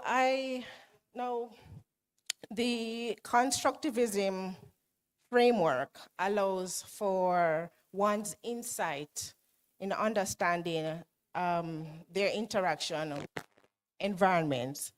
And so it is student-centered, and constructivism emphasizes that learners build their own understanding, right, through their experience. So in dance, students with autism learn best when they're actively engaged. So, there's one-on-one for them, different uses of how they can also express themselves. Number two, also learning through doing. Dance aligns naturally with constructivism principles, movement, expression, and experimentation. Students with autism can explore, imitate, and express themselves physically, constructing meaning through movement. Next, please. Social interaction and collaboration. So constructivism supports learning through interaction with others. An inclusive dance allows students with autism to learn alongside neurotypical peers, promoting communication, turn-taking, and shared goals in group dances or routines. It also provides safe and supportive environment. So in the dance education, creating a non-judgmental and sensory-friendly space, engaging students with autism to express themselves without fear or pressure. Next. So my research questions were, what are the perspectives of dance teachers in creating inclusive classroom for students with autism spectrum disorder? What are the experiences of dance teachers in creating inclusive classrooms for students with autism spectrum disorder? The three, what are the experiences of parents in supporting their children with autism in inclusive dance education? Number four is, how does a group of high school students with autism spectrum disorder feel about participating in dance education with their normal peers? Next. So the research design that I used was the qualitative design, and this is to explore their experiences and their perspective, how they felt. So I really wanted to know how they were doing in terms of how they felt the students felt in their dance classes. I wanted to know what were the dance teachers' insights or how they felt in terms of teaching these students with autism. And so I would have used the phenomenology focus, just to focus on their lived experience. My sample size was purposive because, of course, I am going to, in order for me to get this information, I would have to try and speak to these students with autism. I'd have to speak with their parents as well, and also their dance teachers. Now, I had 2 dance teachers, 5 parents, and 5 students with autism spectrum disorder. Next, please. I used interviews, so I had open-ended questions. I also observed their dance class, also did focus group discussions and teacher notes. Delimitation and limitation, so focused on dance education in special needs in a rural high school in Jamaica. The participants were limited with autism. There are 2 dance teachers and parents. In terms of limitation per purposive sampling in a rural high school, and it limits generalization. I collected the information in a short period of time, and it also excluded voices of administration, special educator, coordinators, and so on. Next.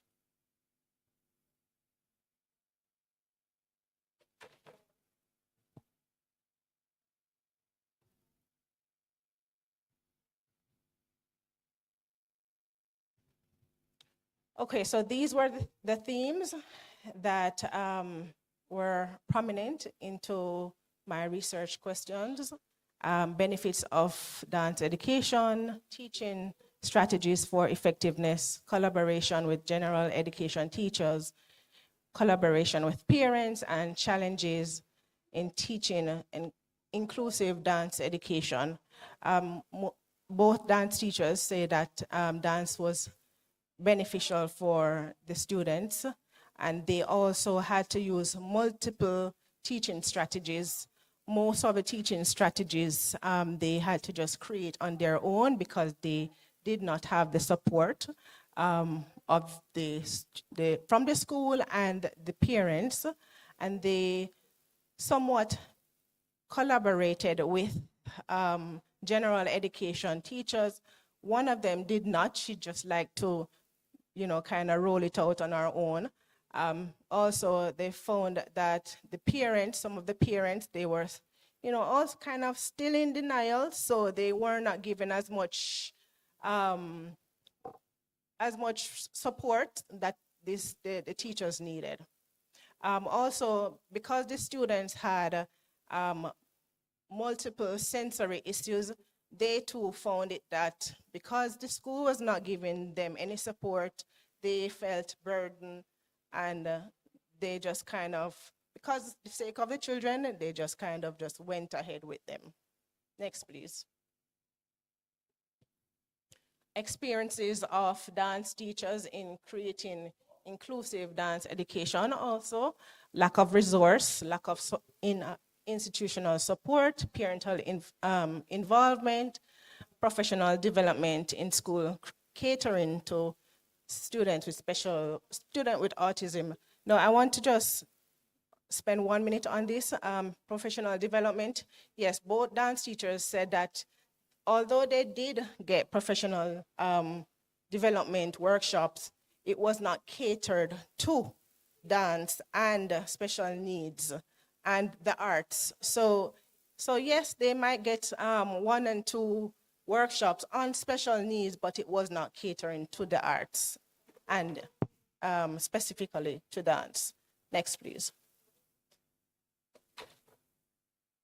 The parents, what are the parent experiences? So resources, teacher training, school support, curriculum modification, and positive behavior.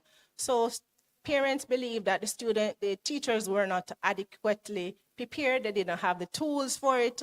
They also said that the dance teachers, they don't believe that the dance teacher had adequate training in teaching students with autism. They also suggested for curriculum modification, which is to use different aspects of engaging the child, different techniques and so on, but they all spoke about the positive impact on behavior. Next, please. So how does a group of high school students with autism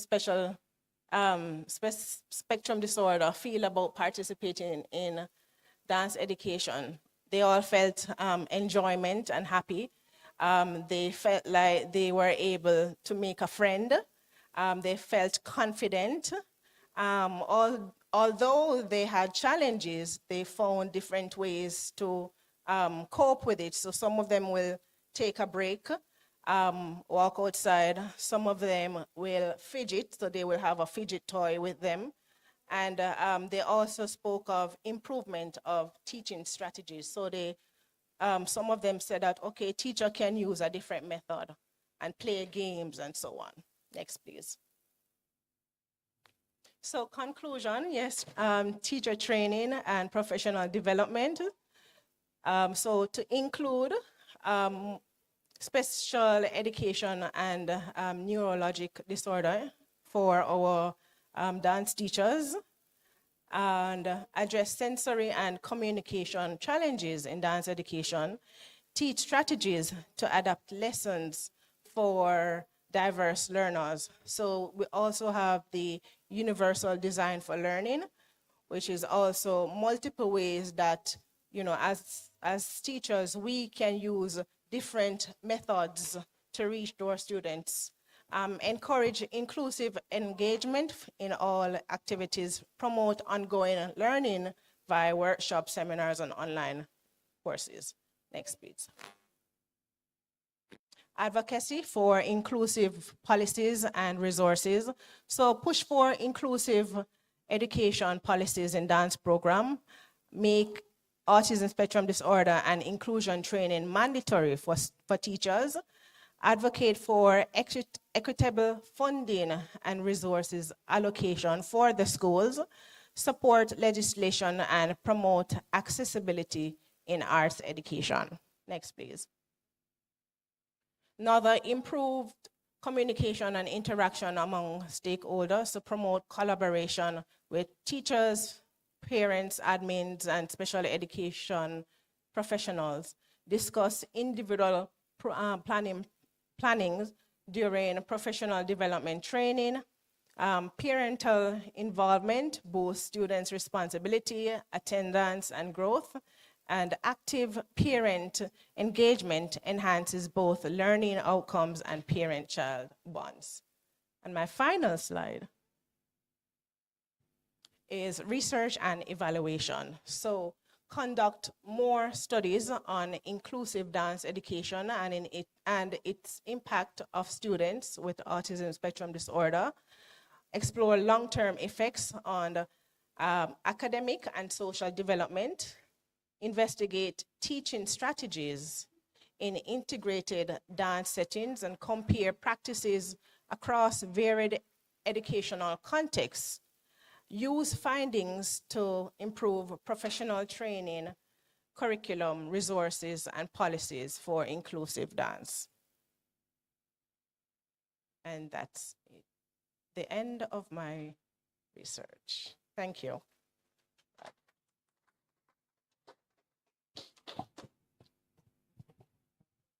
Thank you, Mrs. Walters. Can we give her a better round of applause, please? I think although she was nervous, I think this is an excellent presentation and research and an area and a gap that needs to be filled within the educational spectrum or field. I can accommodate 2 questions, one male, one female. Raise your hand. The first 2 to raise their hands will be accepted. Okay, that's one female, and Dr. Anderson. But I'll squeeze in another doc right here. So let's start with you. I must say, I'm very encouraged that you have shared that. And the mentioning your recommendation about arts education being a little bit more explosive at the tertiary level to encourage greater participation. I want to recommend, however, that if we could somehow have a collaboration now with those other institutions, those private institutions that offer the occupational therapy and all these things that we might not be able to provide for our students at the tertiary level. So a collaboration. Thanks, excellent presentation. I just want to share quickly that a few years ago, I worked at a school. I was asked to head the performing arts department, and the students were given a whole lot of troubles, right? Showing maladaptive behavior. And what I did, I pulled them into a dance program. And can I tell you that year, 2012, we got 7 gold, 2 silver, and a bronze. And we had to struggle just to get them because we didn't get the support from the school. We had to sell soup and do a whole lot of stuff to pay a dance teacher because the school didn't have a dance teacher. So I'm so happy for this because I saw that year where the principal was about to expel the group that received the bronze, sorry. And when we pulled them into that dance program, it changed them. And I can tell you, they are all doing well. One of them is a very popular figure right now in dance in Jamaica.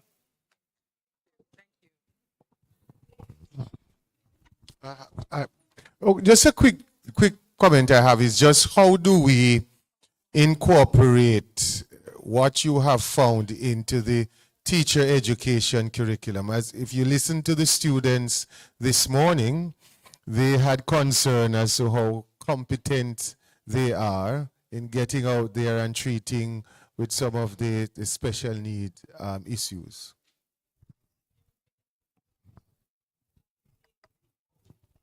Okay, so do you want it in the context of dance or just, okay, so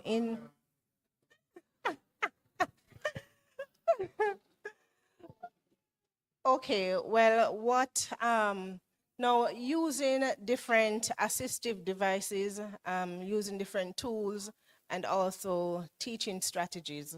So I mentioned the universal design for learning. So although dance is,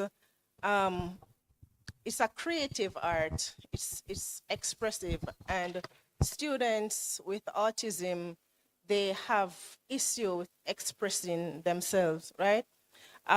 They also have challenges to follow, but you have to be passionate. You have to have that patience. You have to have visual structures. So, okay, this movement, then that movement. So it's learning the different techniques that each student need, because not all students are the same. So you have to know each child and create your different strategies. No, Dr. Anderson was a male. I know, but we really, sir, you have 15 seconds.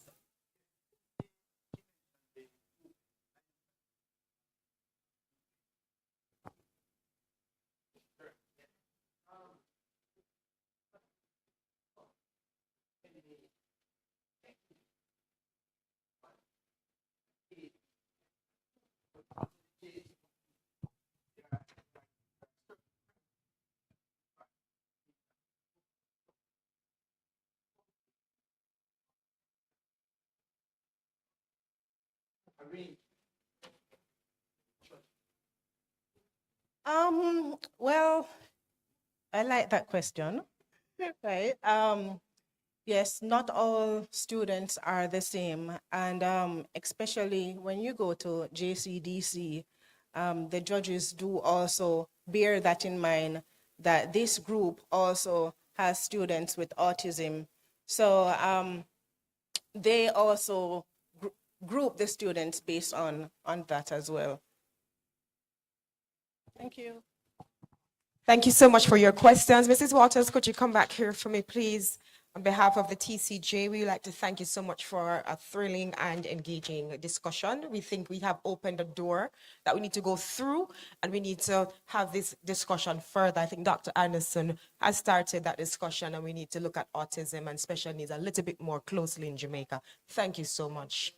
Can you give her a round of applause, please? Colleagues, good morning again. So the presentation that was scheduled to be in this room is happening now in room 4. So please make your way down to room 4. Thank you very much. You have been wonderful.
People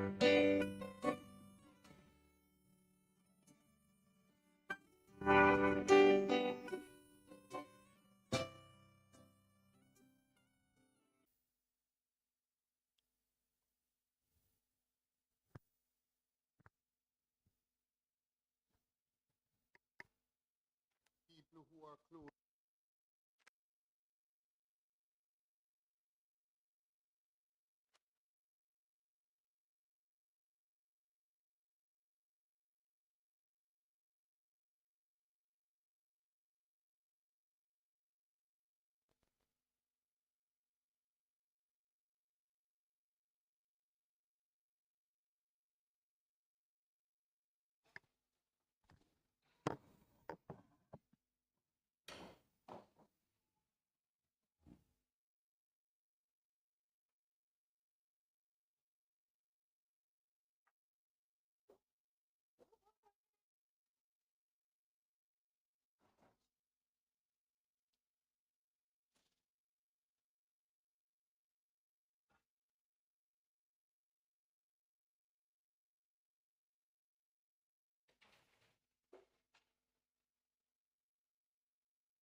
Good afternoon, ladies and gentlemen. Welcome back.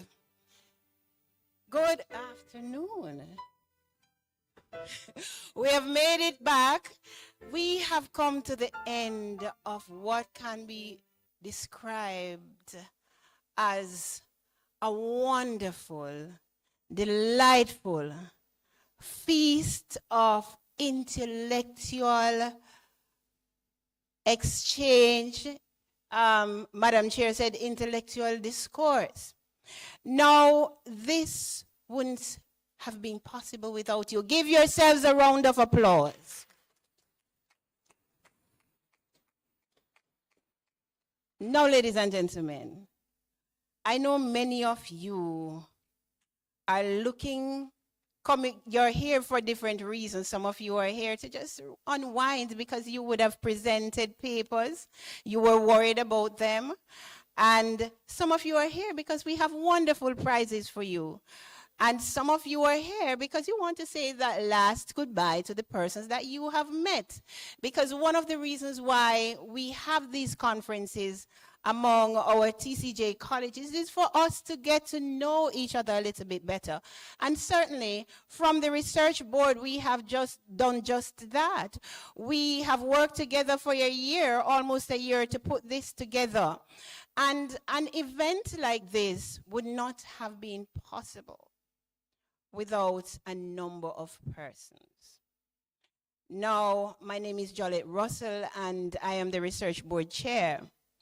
But to plan this program, we had our conference chair, Mrs. Dolores McFarlane. I want you to give a round of applause for her.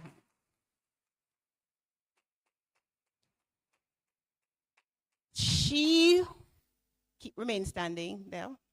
She was the glue that kept us all together from the 8 colleges. She was our cheerleader. She was our leader. And many of you would have research officers who had interacted with Dolores over the past couple of months. She steered our ship well, didn't she? And today is the result of what happens when you have a leader who can coordinate an event successfully like Dolores has. And I want to thank you very much, Dolores. Now we have a token of our appreciation.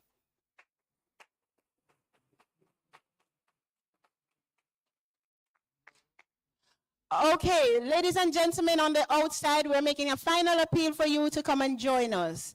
At this time, I'm going to be introducing Mrs. Karen Carr Williams, and she's going to be taking us through our paces. I know we're here. Yes, we are at that stage of the afternoon. We're going to be going into our giveaways, and we're going to be inviting Karen Carr Williams, Mrs. Karen Carr Williams, and Mrs. Karen Carr Williams is the research officer at Sam Sharp Teachers College.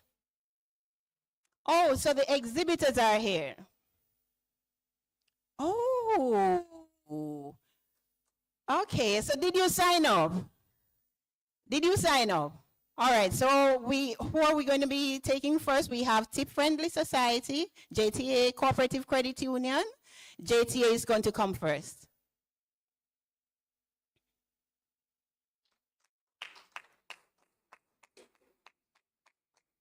JTA, we want to especially thank you for being one of our sponsors today. Give them a round of applause, ladies and gentlemen.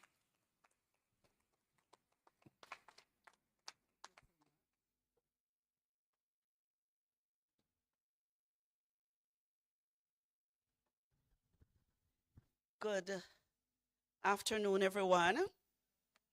It was really a pleasure for us to have been serving you for the past 3 days here. I want to say on behalf of the JTA Co-op Credit Union, how elated we are to know that we could have shared with you in this opportunity to make this event a reality. The JTA Co-op Credit Union continue to serve the lives of our teachers and to serving our teachers and impacting their lives positively. I choose this opportunity to do a short promotion of our savings instrument, our loan instrument, and our investment instruments, and also our insurance instrument that we have with the JTA Credit Union. We managed today to share with a few over the days, share with a few of us who came towards us and to interact with those persons who were already members of the JTA Co-op Credit Union.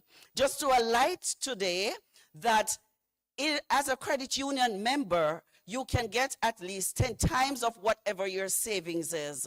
So some of the persons who were interacting with us, we were saying to them to increase your savings because that gives you more borrowing strength. And the loans that we offer, we can brag to say that we have the highest and the best interest rate in the credit union family, in the credit union league rather. What we are saying is that our products are tailored at your need because you are our niche market. We are able to set the pace of the product so that we can serve you as well as we do, and we are really happy to continue to do so after 65 years of being in existence. Today, however, I want to share for those persons who came forward, and we have some gifts here, and we have a few more tokens outside for those persons who have not yet come across to our booth. We are saying, come and talk about the credit union with us so that we can help to make your monies work for you. We know that most of us will say that our money is little, but if you hide away some monies from you in that rainy day, of course I can tell you that the credit union will multiply those monies for you. I want to hasten to tell you that in May 15 or 16, someday thereabout, we will be having our annual general meeting at the Jamaica College auditorium, and we are saying that persons who are members of the credit union, come and hear about what the credit union has been doing with your money, and also to listen where the surplus that we have made and how much we will giving you back to from your savings. Today, I have here 2 gifts. This one, our rice cooker. In this bag are some names, and these names are names of the persons who had come forward to join the JTA Credit Union today. I know that there are persons here who will still come across, but from those persons that have joined, in this bag is your name, and you have the opportunity to hold one of our gifts today. So I'm shaking this away while I speak, and I am going to ask, let me look at the table here, anybody that you would want to recommend to do the draw for me? All right. I'm going to tell you a little secret. I prefer for you not to draw. Okay. All right, then. Thank you so much. Could you do the draw for me, please? Thank you.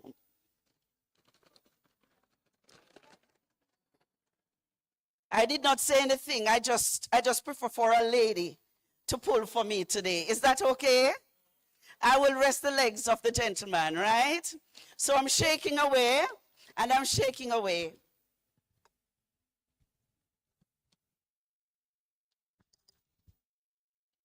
Miss Case will tell us. Rohini Williams. Rohini Williams. Next one? You can put, no, not yet. Not for this one. You can just put it back in. All right. Are you Miss Williams? Okay. You want to hold this? It's not so heavy, it won't strain you. So on behalf of the JTA Co-op Credit Union, I want to say that you have joined the multi-billion organization, and this multi-billion dollars, which is actually 18.6 billion and still growing strong, and it's all teachers' money, can I tell you? So I should never hear a voice that say teacher has no money, because the JTA Credit Union holds all funds for teachers, those persons who choose to have us to let their money work for them. So on behalf of the JTA Co-op Credit Union, I want to say, welcome to the family. And I present this token to you, and I hope you'll find it very useful. Welcome again to the JTA Co-op Credit Union. Yes. Let me just make a mess here. So there were some of our existing members, persons who were already members, but they came to visit us and they took some of our financial advices. So what they have done is to either increase, create a new account, a sub account, enjoy some investment instruments and such the like. And in this bag is their name. So at this time, I'll be shaking again and asking you to pull a name, sorry. Big up case, Cordella Lewis Gilpin.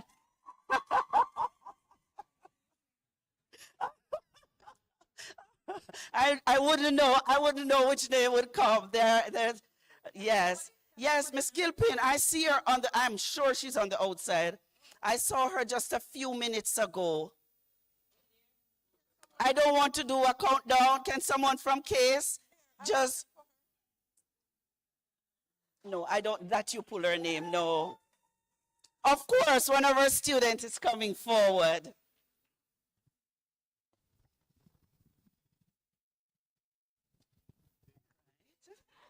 So I want you to tell her that on behalf of the JTA Co-op Credit Union, we are presenting this token to her to tell her that, yes, I know that she has proven that the credit union is working for her, and whatever product that she did pull on today or during the course of the 3 days, it is worthwhile. All right, on behalf of the JTA Co-op Credit Union. I just want to tell you that, I know I have 2 seconds, that this book gives us a product, and highlight of all the products and services that we offer. So I'm asking everyone, just in passing, just to pull on one, whether you're a prospective member or you're a member already. Thank you very much. Thank you, JTA Cooperative Credit Union. At this time, we're going to invite Tip Friendly Society forward. All right. So let's go. We're sprinting now. So we're giving 3 minutes to Tip Friendly Society. All right, good afternoon, everyone. I don't know how my voice sounds like this on the mic. But anyways, for persons who are not aware or not familiar with Tip Friendly, the word TIP means Teachers Income Protector, and TIP is a non-profit insurance society for all persons employed in the field of education. At TIP, we offer savings, insurance, and loans to our members. TIP Friendly, we're governed by Board of Directors, and our president for TIP Friendly is no other than Dr. Gart Anderson. So any problem you have or anything you want, you can always count on him, all right? So we have a good insurance package for you all. All right, so our insurance covers you in the event of an accident, sickness, death, surgery, in-hospital sickness, at-home sickness, and maternity benefit. We also have paternity benefit for the males, and I'm seeing a lot of male person here, and the good thing about the paternity benefit is that there's no DNA required. All right? So, all right. Yeah. So when it comes down to saving, Tip Friendly is the best place to save your money, right? It's the only place that actually give you back interest on your savings, all right? And we are not afraid to say that we do give you interest. If you ask the other credit union or the other banks, they will tell you that you get like 0.01% on your savings. And at Tip, you get a minimum of 3.5%. And not only you get interest, but you also get dividend, all right? And you can earn up to 6.5%. For person who do not have a lock and key, you need to come and sign up for a lock and key with us, and you can earn up to 6.5%. All right, and also we also have the lowest interest rate on personal loan at Tip Friendly. So you can get a personal loan up to 10 times your savings and a maximum of 5 million. And for person who do not have any money in their savings, they can come in and get a quick cash loan up to 1.5 million with a payment plan of 55,800 monthly. All right, so we have everything at Tip for you. So Tip is a one-stop shop. All right, you want to add anything? Oh, and I want to add as well that with Tip, there's no service fee when you have an account with Tip. All right, so if you have an account with us, for some reason there's no money coming over, 10 years from now you come, money is still in the account. All right? You're not in a negative. So remember that with tips. So we are a friendly society. All our policies are friendly. All right? And remember our slogan, serving you is our pleasure.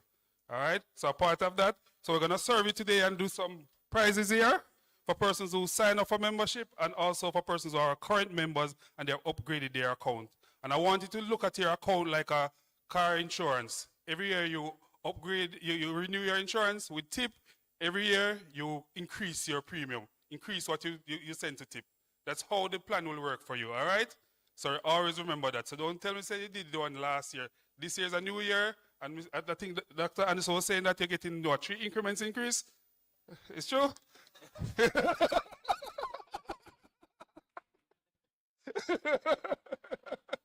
Well, whatever it is, there will be an increase, all right? So whatever extra money you get, put it with tip, all right? If it's a lock and key, if it's a regular savings account, you can do that. And you can rest assured you will get your interest on your savings, all right?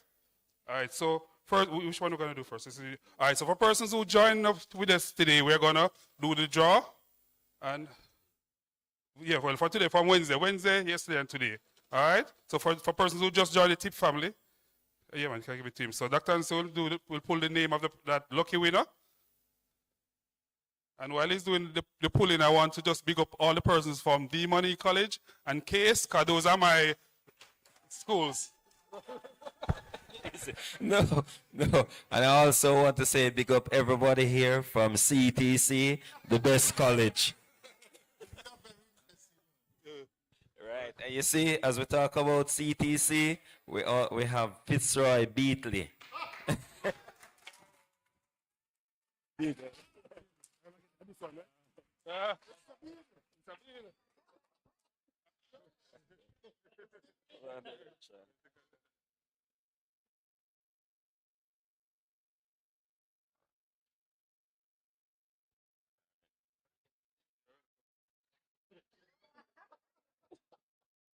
And I also do mention that we literally had to force Mr. B to become a member. And see, he won the prize.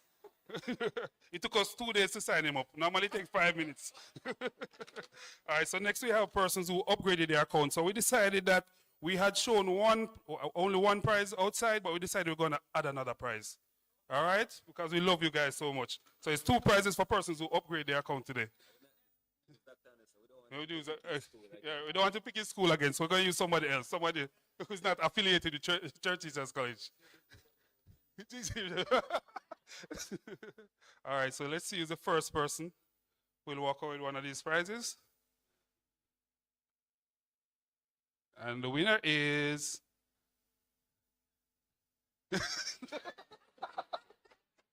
Okay. Bethlehem Moravian, is she here? Is the principal here? Can you come forward, please? Our student. Oh, we'll give one first. The inflator, this one. Okay. Come forward, please. So congratulations. Please tell the winner that we say congratulations and thanks for being a member of TIP. All right. All right. So one more prize. And this prize will come in handy for somebody who owns an automobile. If something happens, you can actually pump up your car tire. You don't have to go to the gas station anymore. Oh, yeah. All right, so this last but no means least gift goes to somebody from CTC. And this is Sean Wright.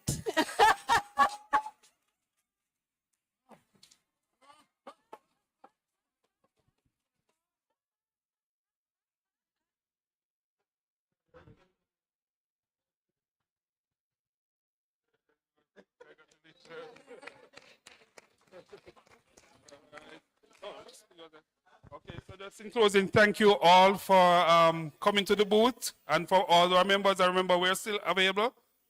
So please come for those who feel jealous I want something. We still have prizes outside, all right? Thank you.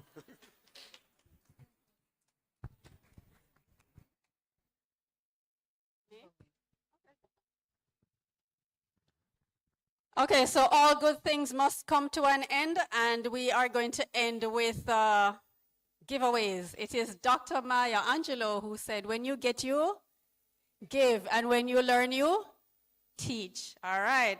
So we're going to be asking some questions, about 8 of them. And the first one is, a student in the forum mentioned that colleges tend to treat AI as a taboo. From which college does this student hail? I need somebody to help me identify. Miss Flemings? Miss Flemings is a person who will be identifying the persons to respond. A student in the forum mentioned that colleges tend to treat AI as a taboo. From which college does this student hail? The Shartu Teachers College. No, that's not the answer, unfortunately. Can I get another person? Another response? Ms. Flemings? Do we need to establish some rules in terms of raising of hands or running up here? What are we doing? Raising of hands, and then you wait to be identified. After this one. The student was Miss Kiana Lee from the College of Agriculture, Science and Education. No, that's not the answer, unfortunately. All right, please come if you have been identified.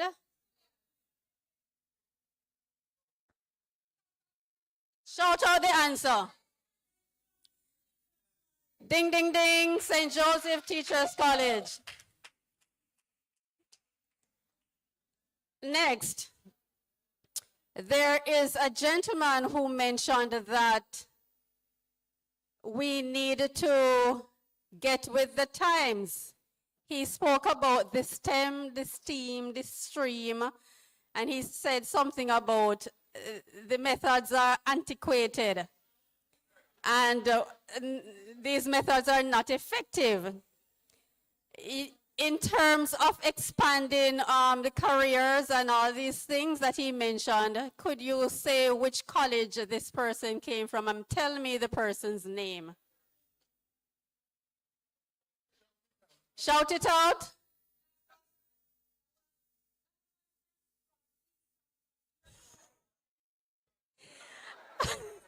I don't know about the as a part of the title, but the answer is correct. Thank you. All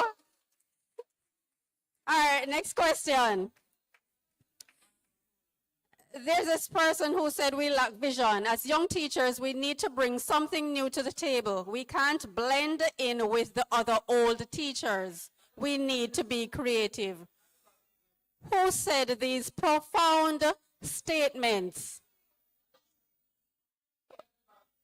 Who is identified? Mrs. O. Yes, the colleges. You know, sound like you're convincing me. Is it with an exclamation mark or a question mark? Ding, ding, ding, ding. That's right. All right. The next question is,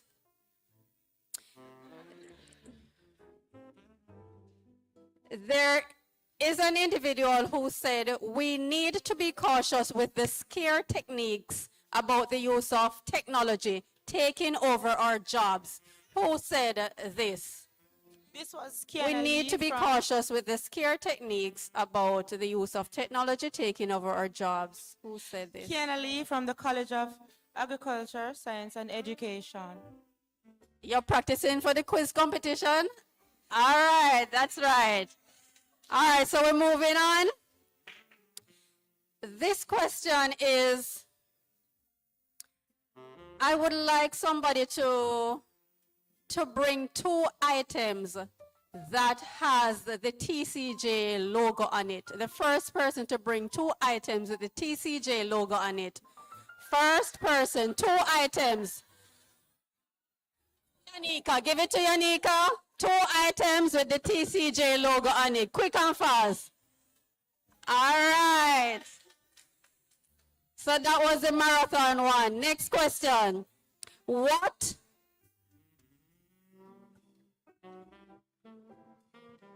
was the exact date of the last TCJ conference? What was the exact date of the last TCJ conference? I need the month, I need the dates, and I need a year.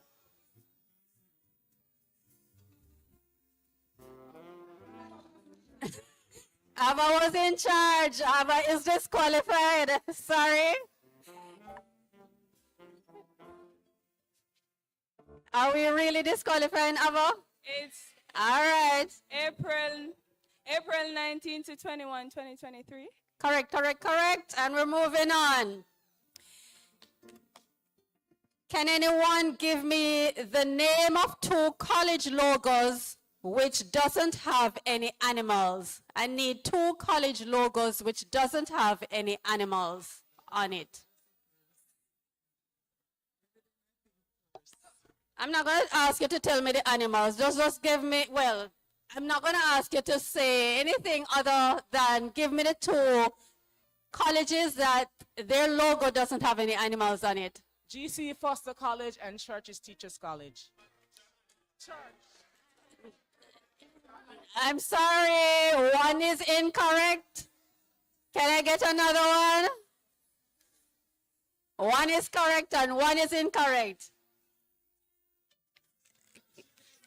Can we? Church has a lion, right? Yes.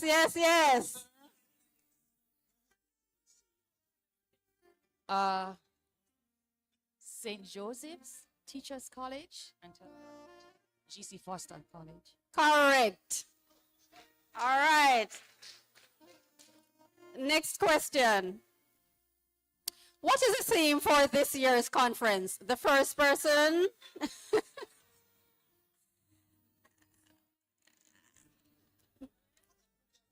Transformative education for a sustainable future, workforce alignment, and skills development.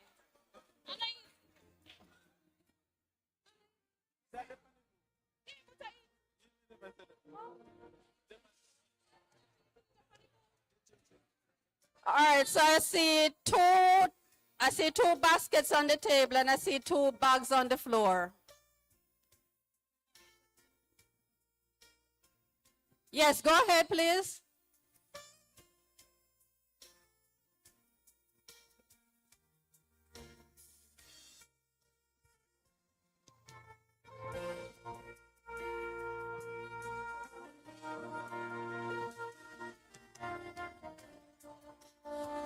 Okay, so 2 final questions. Okay. In which year was the TCJ established?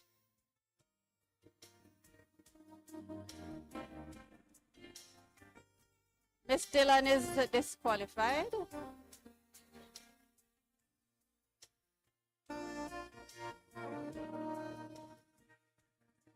She said 2017. No, that's not correct.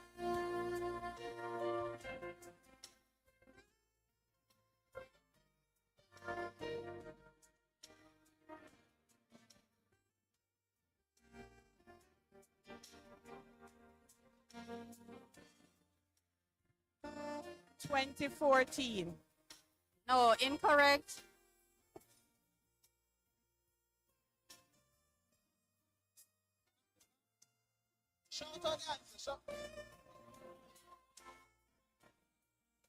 He says 2012. No, sorry. You're close. Nurse, 2010. All right, give her a round of applause. The final question is for persons who attended the rooms where there were presentations. I would like for you to tell me the name of a principal who made a presentation based on his research. Give me the name of a principal who made a presentation based on his research. And I'd like for you to tell me the title of the research paper. It's in your program. It's in your program.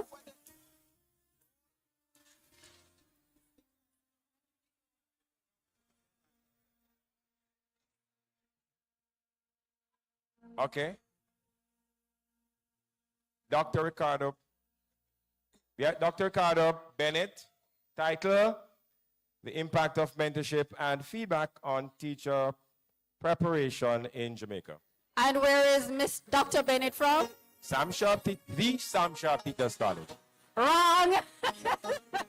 All right, that's good. Thank you and congratulations. This is a bonus. All right, that's the 2 bags.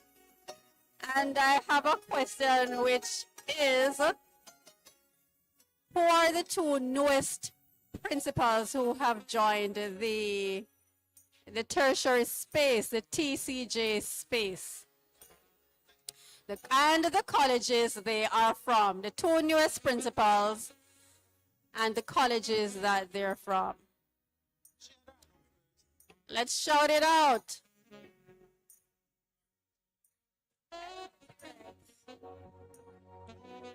Mr. Korcher, and that would be Bethlehem Moravian. Full name, please. Albert Korcher and Nadine Malloy. Short from? And Shortwood and Bethlehem Moravian College. Newest is correct? All right. Thank you. She has one more bag.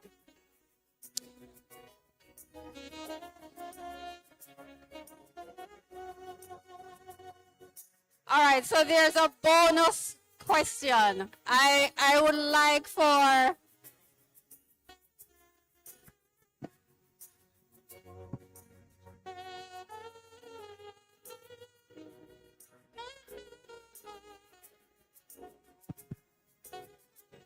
tagline from yesterday. He had many taglines, I don't know. Please wait to be identified. Make. Was that one of them, Dr. Anderson? Can we get the definition of that tagline again? Well, to make it sexy again, we need more money, pay the teachers better, give them the resources so that they can carry out their duties, and to respect their professional judgments.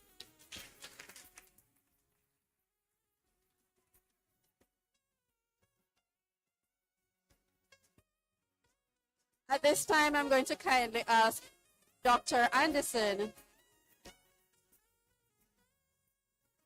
Okay, at this time, I'm going to ask our chair for the committee to come and introduce the person who will be doing the counseling.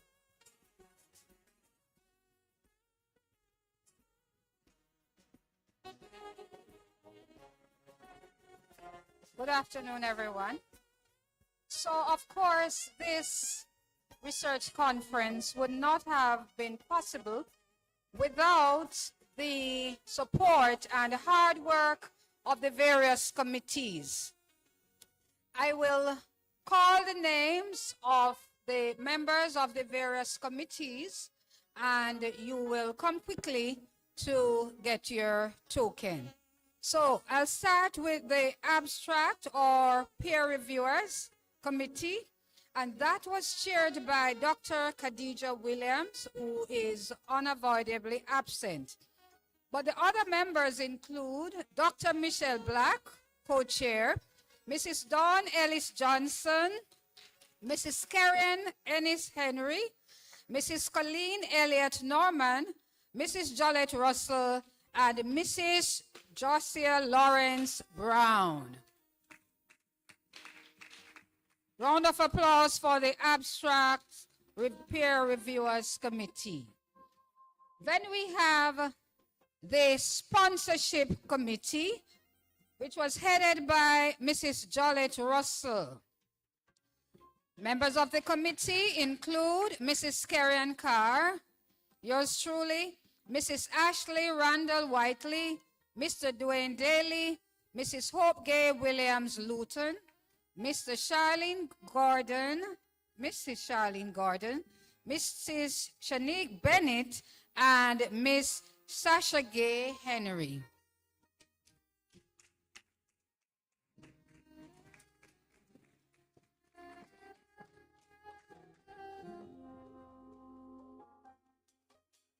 So persons, please come quickly to get your tokens.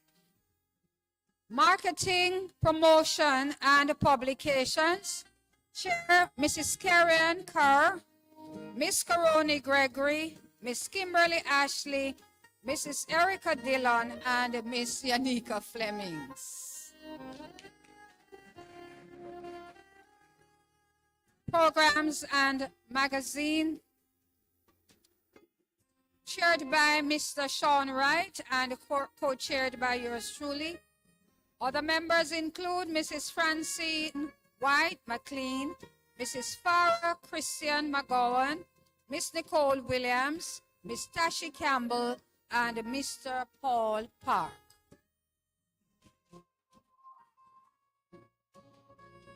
Monitoring logistics and hospitality, chaired by Mrs. Hope Gay Williams Luton, and I want you to cheer loudly for this committee.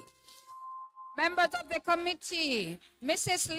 Leonie Brown Walters, Miss Rochelle Williams, Mrs. Claire Henry Wilson, Mrs. Natalie Robinson, Mrs. Alicia Gonzalez Morgan, Miss Isilda Coley, Miss Simone Patterson, Mrs. Julie Winter Robertson, Mr. Paul Williams, Mrs. Karen Carr, Mr. Andrick Perry, Mrs. Llewellyn Moffett, Mrs. Nadine Hibbert, Mr. Paul Park, Miss Yanika Flemings, Miss Josiah Lawrence Brown, Mr. Earl Waysome, Mr. Hector Duane, Miss Diane Griffiths, Miss Serene Jackson, Miss Charlene Gordon, and Miss Herman Anderson. ICT, chaired by Miss Diane Griffiths. Members of the committee, round of applause for the ICT committee. They have been working since Tuesday and have done an awesome job.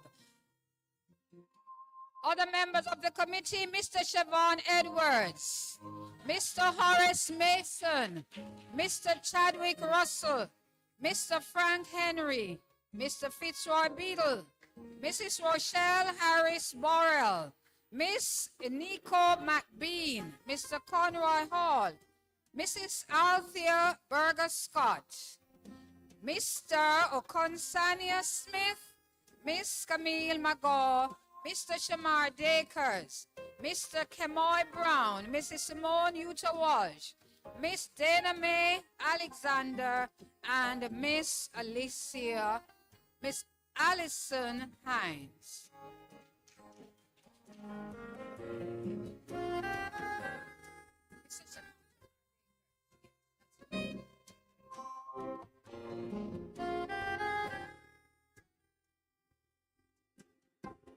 Of course, we have our hardworking secretariat, and we'll mention Mrs. Yannick Flemings, Mrs. Erica Dillon, and Mr. Sean Wright.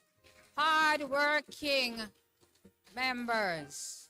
Without them, right, we wouldn't be here today. And finally, the steering committee, and it's made up of the 8 research officers along with the vice principal who was assigned to the research board. So yours truly chaired the committee. Then we have Mrs. Jolette Russell. Could you stand? Dr. Khadija Williams, who is unavoidably absent. Miss Diane Griffiths. Miss Karen Carr. Come. Mr. Sean Wright. Dr. Michelle Black. And Mrs. Hope Gay Williams Luton. I will now invite Dr. Anderson to give his final remarks. And while Dr. Anderson is coming, I would like to say a big thank you to Dr. Anderson for his sterling leadership. Without him, all of those innovation hubs, the student forum, all of those things would not have happened. All of these things enhanced the conference. And I would finally like to say to everyone, thank you, thank you, thank you.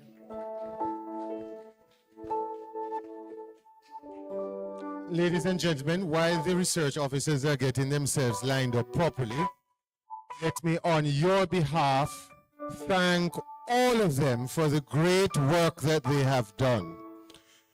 Without fear of contradiction, this is the best conference I believe we have put on as TCJ for the number of years we have been doing it. And we are getting better and better at it. And when I participated in some of the presentations, I was rather impressed to see the quality of work being done in our various colleges, and we ought to congratulate our presenters. So please give them a round of applause. I'm going to tell you that this is the way that we must go. It is not optional. It is an obligation that we have. When we go to negotiate with the government and we say to them, you should pay our lecturers like what happened at UTech, and so on. The question in the background is, they don't do the kind of work, research that those lecturers are doing. They are not doing that. So we have something to prove. And I'm happy we are on that path of proving our worth, and that we are using research to drive practice. I have to take tales out of school. The other day I had a staff meeting and I said to my lecturers, tell me, apart from the name lecturer, what makes you different from a high school teacher? What is it we are doing differently? And you have to be thinking about it. Are we doing anything different from our colleagues at the other level? Are we producing intellectual capital? Or we just see ourselves going and teaching math and English and the brighter people who do geography? And I must tell you, somebody said in one of our sessions, you have to sell your subject. I sell my subject. The brightest people around are those who do geography. I don't, and I see Mr. Bennett shaking up to say it has to be physics and math. Fine, you sell your own thing. But all I'm trying to say, for us to separate ourselves, we have to be adding to the literature and discourse around educational matters. One way of doing that is to engage in intellectual discourse and research. But we have to go further. The research officers, we have to get a journal to share what we have been doing so others can read about it, learn from it. And we have to be good examples to our students so they understand. They have to use research to drive the teaching agenda. And I want to give a round of applause for our students. Unfortunately, a number of lecturers were not here to listen what they are thinking about what we are doing. And I'm going to leave it there because we have to reflect on what we heard as lecturers. But it's important to hear from them because they are our end product. When I went to CTC, and I, as a young gentleman, just left CTC just a few years and came back as principal, you would imagine that some of the persons who taught me were still there. And I remember having a discourse with one of my colleagues now, not my lecturer. And I said to her, well, you have no need to be fearful of the principal. If you're having a problem with the principal, you ought to be blamed because I am your end product. So, if you're having some issues, blame yourself. What you're seeing is what you produced. That's how it is. That's how it is. So we are happy for this kind of discussion that we are engaging in and the kind of research, and some persons the first time they were doing that kind of thing. Very first time. And we ought to applaud them and encourage them. And I ask my colleague principals to encourage them. Let them present within our various colleges what they are doing. Build their confidence. Because the next time we come together, it has to be an international conference where we're not just talking to ourselves, but we are talking to students and other colleagues in education across the world. That's where we ought to go. It's a challenge to our research officers. That's where we ought to go. So we are listening, but we are also hearing. And we are giving, but we are sharing and receiving from other persons. That is important. I want to thank all of you who came out and you went to the sessions early. We're thanking you first, and those who came in late, we are also happy for you. Thank you all for coming. And for the research officers, I have taken it upon myself, on behalf of my principal colleagues, it's the first year here, that they are going to give you a gift certificate. Now, I don't know the cost of the certificate, but don't look too much on the figure. Please cherish the thought behind the white envelope. As you try to get something nice, treat yourself. It might be able to go to Devon House. Part of the well-being, you must take care of yourself. When I was a young teacher, the first thing I would do after the 25th is to go down and get a big plate of food, the best food round town. And then you think about the bills after. But, but that's important. So I'm going to invite the principals who are here. Could you please come and hand out these envelopes that you would have paid for without knowing? Miss Russell. Where Miss Senior Smith is not here. Dr. Williams. And I'm going to call Dr. Daly. Dr. Daly is around? Dwayne Daly. Come for me, Principal. Sam Sharp can't just run away here. Griffiths. And Carr. Wright. And Black.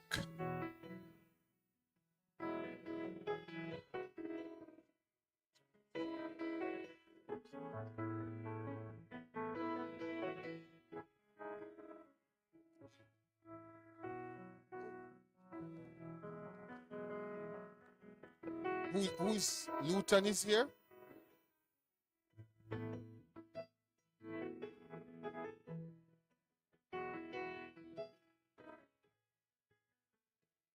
Dolores McFarlane is here.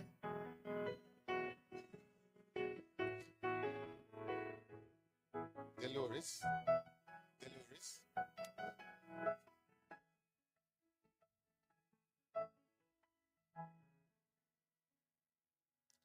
You got yours, you don't. The principal is also not following.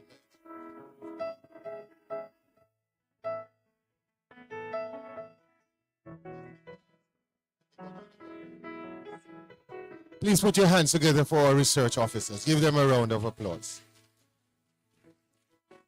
They are working. We want to thank the hotel, and I want to thank Miss Fleming and Miss Dillon. And what I'm thanking them for is the headache that they have given me, the stress and strain. But I tell people, when you hear we're breaking away, don't get in between. We are still good friends. And you would have heard the research, the officers saying without them, they don't know what they would have done. So thank you both. Unfortunately, the principals did not provide any gift certificates, but you'll be taken care of. I am sure Mrs. Dolores will be asking for some time to do their post-mortem of the research conference, and we will take care of them at that time. And I want to say to my principal colleagues, we have to find a way to incentivize faculty members to engage in research even outside of coming to TCJ conference, as we try to build that culture within our various institutions. That is so important. With all of that said, it's time to go. It's lunchtime. And I want to wish you safe passage as you go home and get back to work on Monday morning. If you don't want to go on Monday, and if you have presented and don't want to go on Monday, I would advise you to take the day. Don't go. But you must first have a conversation with your prince. Colleagues, it has been a pleasure, and Godspeed be with you, and we are all now dismissed. Thank you very much.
Thank you.